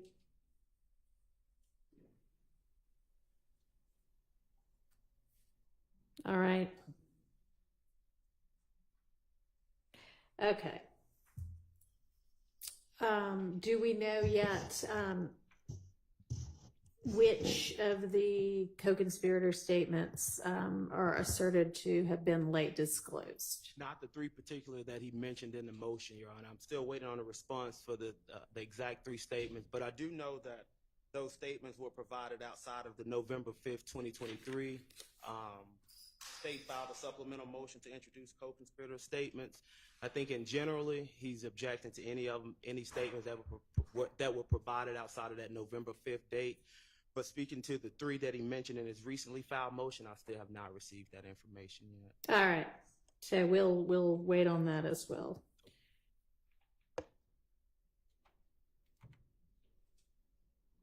And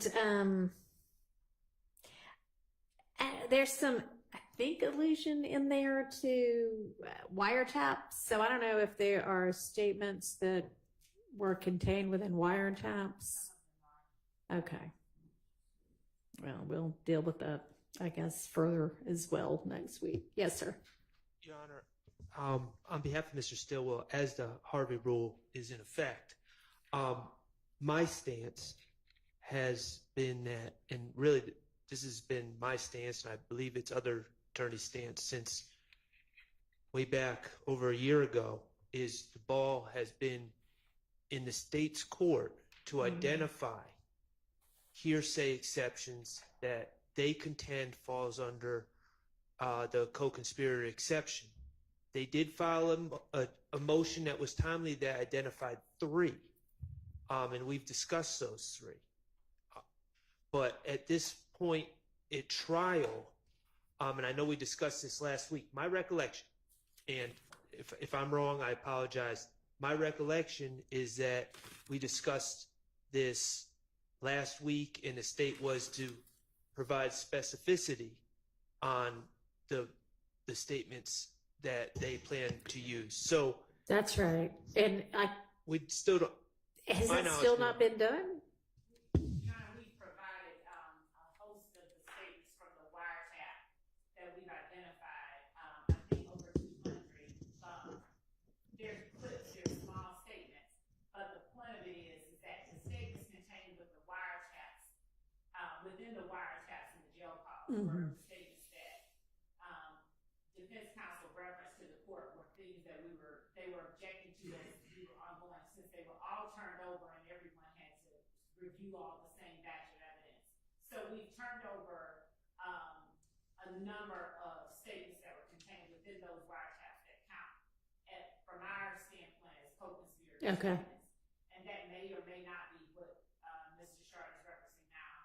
That is the only thing I can think that he's referencing now, since that's what we've most recently turned over for the court's instruction. And we're continuing to go through and make sure that we identify. Okay. I mean, it ought to be that. I know that's not what you were referencing. You were referencing that there was a universe of three identified and dealt with, and now there's more. But with regard to what's in the wiretaps and jail calls, now that y'all have identified them with particularity, we can deal with them. I do think it sounded like y'all were sort of doing it in a rolling way with regard to some of that. So that's fine. We'll take those up individually. Are there any other potential co-conspirator statements that have not been particularly identified now? So there may be others in the Instagram, the Instagram and in the phone dumps. And as far as the wiretaps and the jail calls, we had, as I said, provided a number of those, and we were supplementing as we went through and identified any more. All right, didn't I give you a deadline? You did, and we provided. You provided some by that deadline, but not all? We listened to and provided, they are correct, there are thousands of pages. And we have identified, we've gotten through up to a certain point, those wiretap calls. We have identified up to that point, and we were providing, since they had them, we were trying to at least identify as many of all of the ones that they have had since the beginning as we could. And we were continuing to supplement them as we saw them. We indeed went through, we have made the best effort that we can to comply with the court's instructions to identify those calls that we consider co-conspirator statements. We've been doing that with the wiretaps, the phone calls, the jail records, the phone dumps, and the Instagram records as well. So we've been continuing to identify those that fall into that category. Okay, so you had a deadline, the deadline has passed, and I mean, at some point, a deadline needs to mean something. Why y'all don't already know what evidence you're going to use is beyond me, but. Judge, I can say that as a result of the volume of evidence that we have, we do and had identified, obviously, pieces of evidence that were more discrete, that were smaller in number. But as far as the wiretaps, of course, we've had teams working on it. Okay, but I mean, the wiretap, that you said you've done that now. So what about the rest of it? The Instagrams and the phone calls, and you said there might be more in those. We're still going through all of those. We've identified, and we literally created a link, and we have put them in the link and served them. And anything that we found or find past the point that we served the initial link, we are providing that as well. We are, from our position, of course, the court has given us a deadline. Of course, we're trying to comply with that deadline. When we've provided information to the defense, and in as much as there's something at the very end that, by happenstance, someone has seen that we have not yet identified, that we did not yet lay eyes on, that is in some way inculpatory. The volume of calls, our position is we turn it over, we should not be precluded from using it, but we are trying to comply with every instruction that the court has given us. We are making our very best effort to do that. And we believe that as the court has said, we are aware that we have these ongoing obligations. This is not information that we've not turned over. This does not fall into that category. Yeah, I understand that it is somewhere in the, universe of discovery that's been provided, but it has not been identified as here is a co-conspirator, what we assert to be a co-conspirator statement, because there is essentially a standing objection demanding that before anything gets admitted as a co-conspirator statement, the state established the prerequisites for its admission as a co-conspirator statement. And so I have to make a ruling on each of those things. And until it's identified, I can't possibly make a ruling because we don't know what we're talking about.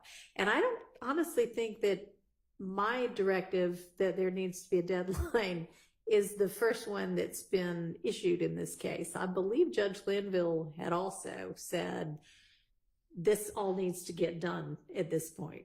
As it related to the wiretap information and the information that we're going through now and identifying co-conspirator statements from, that was a matter that, just by nature of the way that we were proceeding with the case, that was addressed as we proceeded.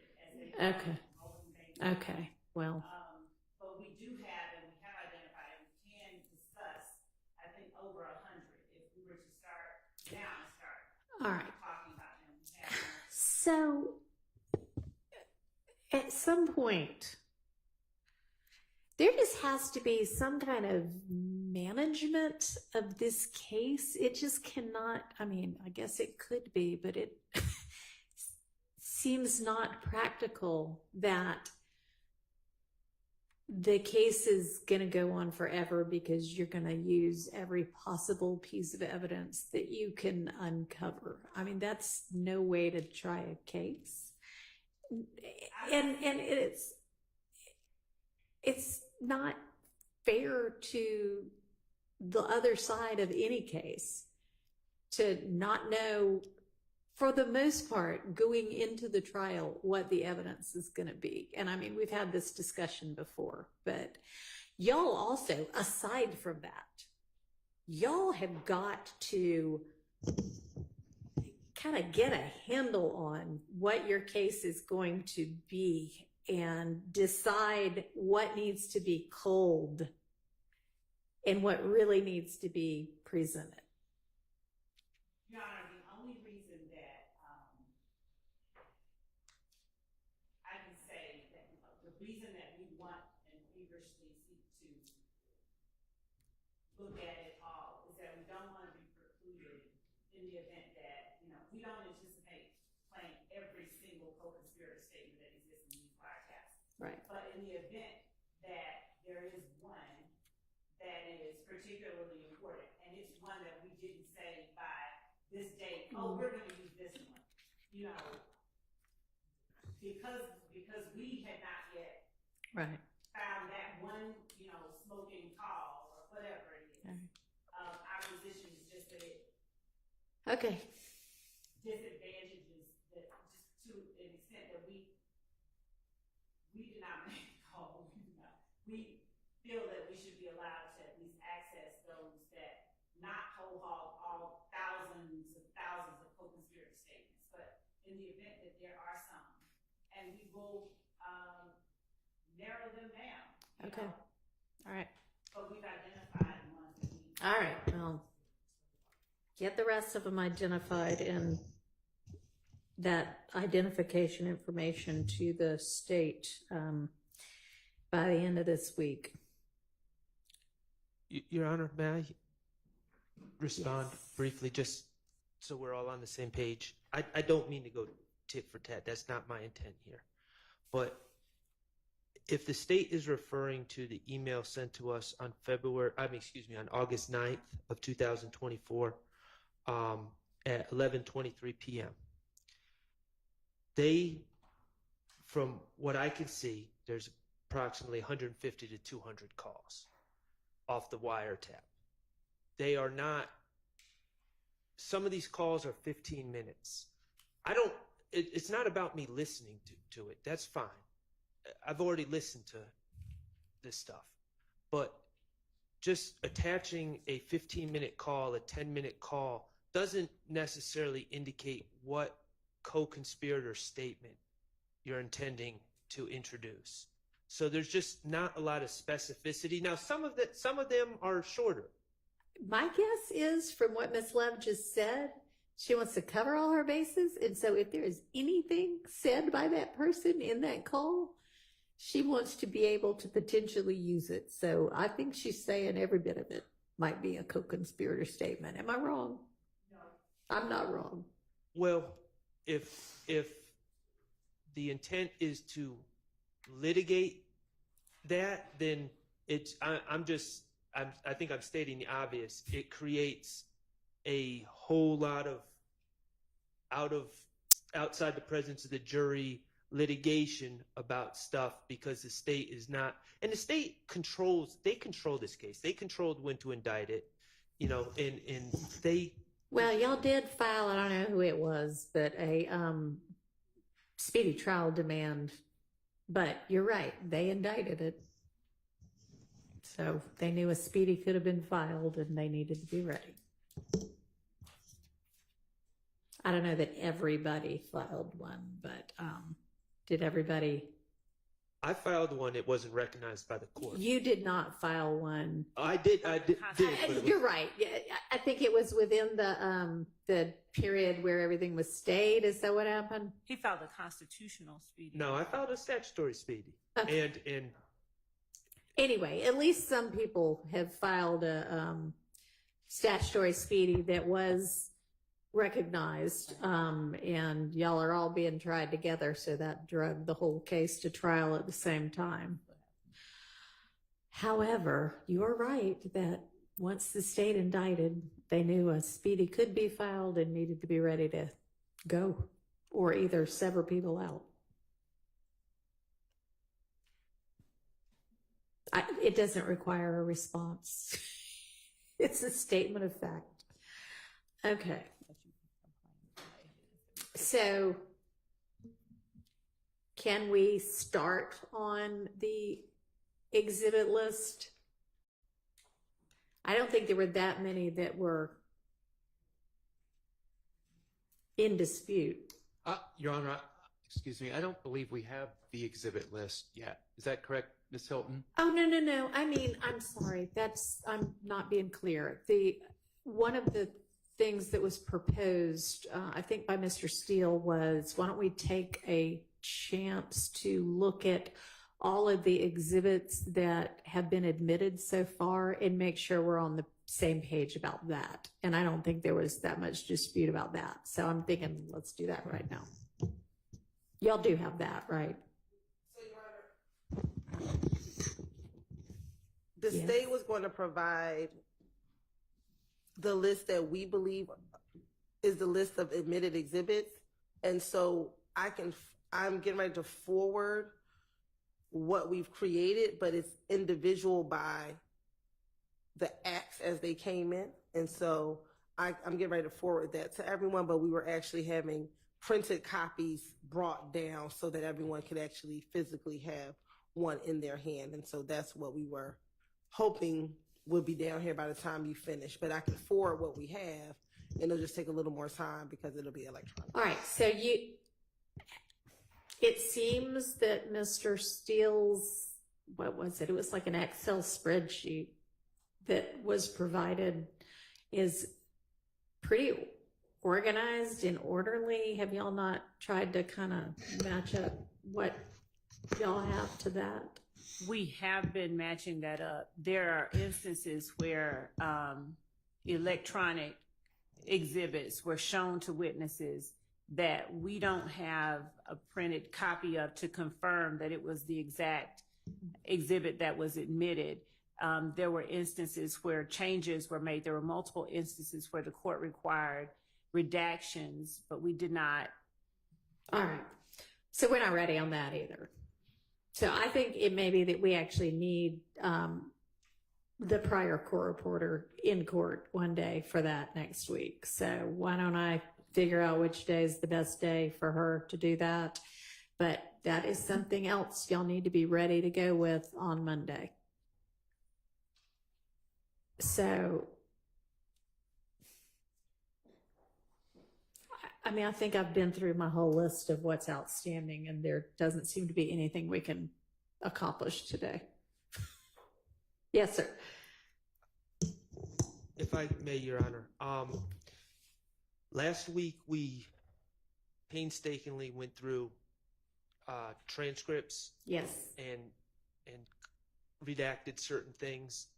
My understanding is that the state was going to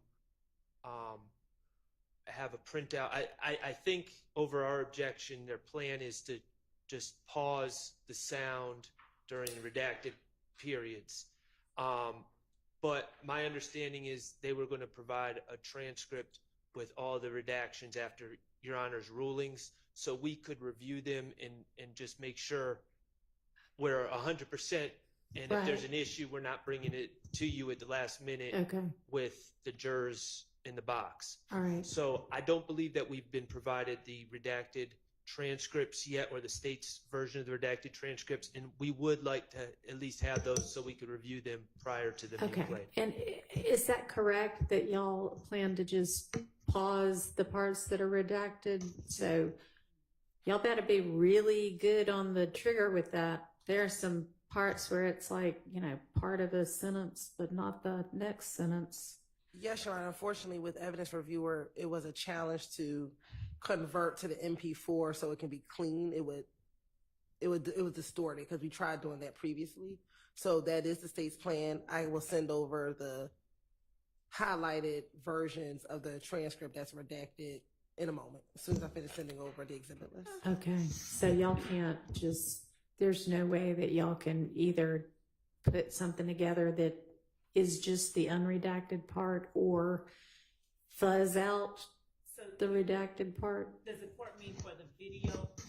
I mean, I don't know how y'all are intended to play it. If you're intended, I don't know how you're intending to play it. So, Your Honor, we're playing it through evidence reviewer, and we have successfully muted the portions of the video where it has continued to play in front of the juror, but it's very easy, and we have successfully done it on multiple occasions, muted the sound while the video continues to play for a couple of reasons. One, to allow the jury to see what's going on during that time, but two, to make certain they don't hear what is being said. All right, so I'm glad to hear that it's muted at least, so there's no possibility or very little possibility that they'll hear something they're not supposed to hear.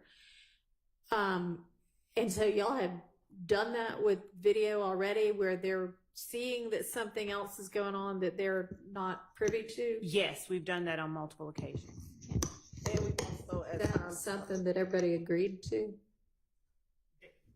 No, we objected to that because it appeared to us that if the jury's sitting in the box and they're watching a video, They're going, wonder what they're saying now. Exactly. So have y'all provided any explanation for that? No, because the same way that if we were to cut it out and it skips to a part of the video, the jury would be wondering, wait, that didn't make sense. It skipped to an unrelated part. So even if we had the ability to cut out and cut and splice, it would be as choppy as it is. Yeah.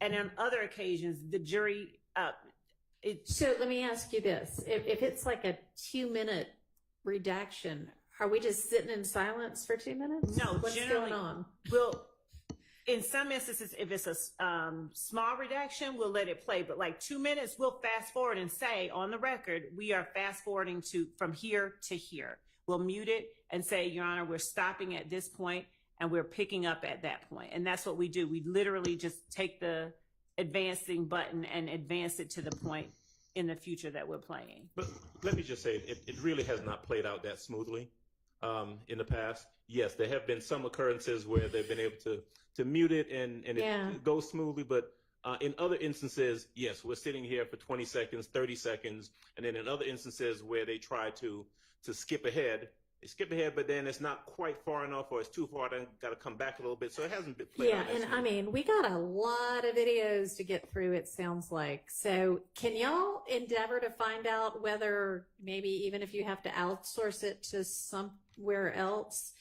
you could put something together that's spliced, because that is a whole lot better than, I mean, it may sound like, oh, wait, that's weird, but that's better than, well, something's going on here. So we've spliced, we have done that. We've actually taken the videos that have to be played through evidence reviewer, and we've formatted it, converted it, just as Ms. Hilton said, into an MP4 format. Right. That does not play smoothly at all. Okay, and I hear you saying that y'all do not have the ability to do that, but I mean, people put big multi-million-dollar trials on all the time. There are all kinds of outside, I don't know what they are, but companies who do things like this. Can y'all look into whether y'all can get that done? Because that would be a way, way better way to do it.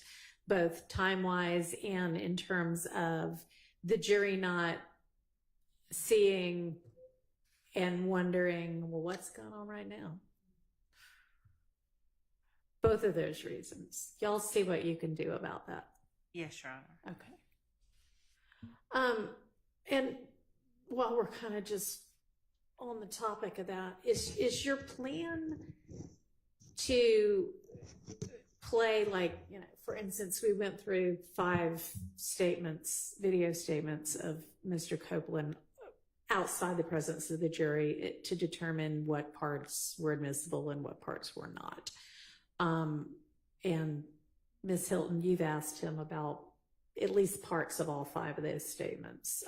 Is the plan ultimately to then play the entirety minus the redacted portions of all of those statements? Yes, Your Honor. Okay. All right. Okay. Judge, Yes. can I, if I may direct a question to the state, just to make sure I'm clear. So we're talking about obviously the videos, but we're also talking about the redacted transcript as well, the actual physical transcript. Okay. Now, I thought y'all had told me that no, you didn't intend to pass out transcripts like to the jury. Is that right? That's right. No, Judge, no. We said that we would correct the transcript Right. and redact them so that For the benefit of the other side. We're not planning to give transcripts to the jury, are we? no, well, no.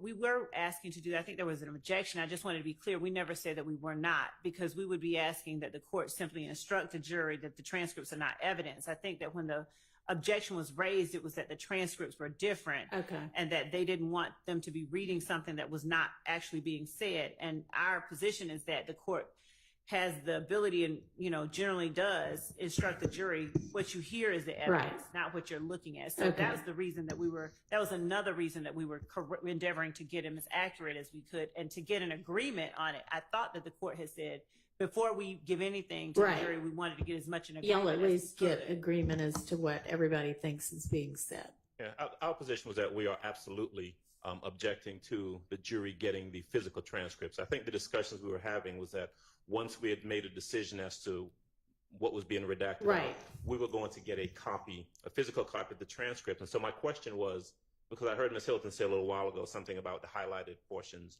and I just wanted to be clear that I think what she's sending to us, and she can correct me if I'm wrong, is that they're going to send us the transcript, and perhaps the portions that have been redacted out are going to be highlighted so we can identify that. Am I correct about that, Ms. Hilton? Yes, you are. Okay.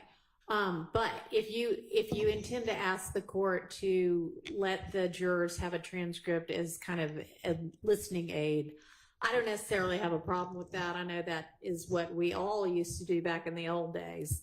And there are definitely things on all of these that are difficult to discern what's being said.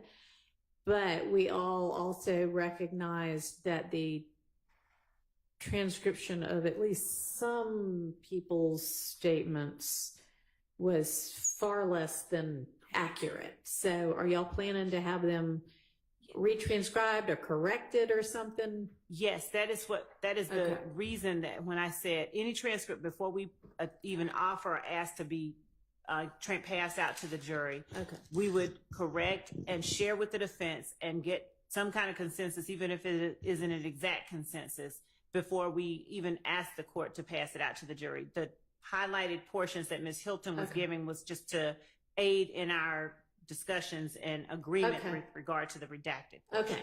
Well, we got Mr. Copeland on the stand right now, and I hope that by Friday we are finished with him.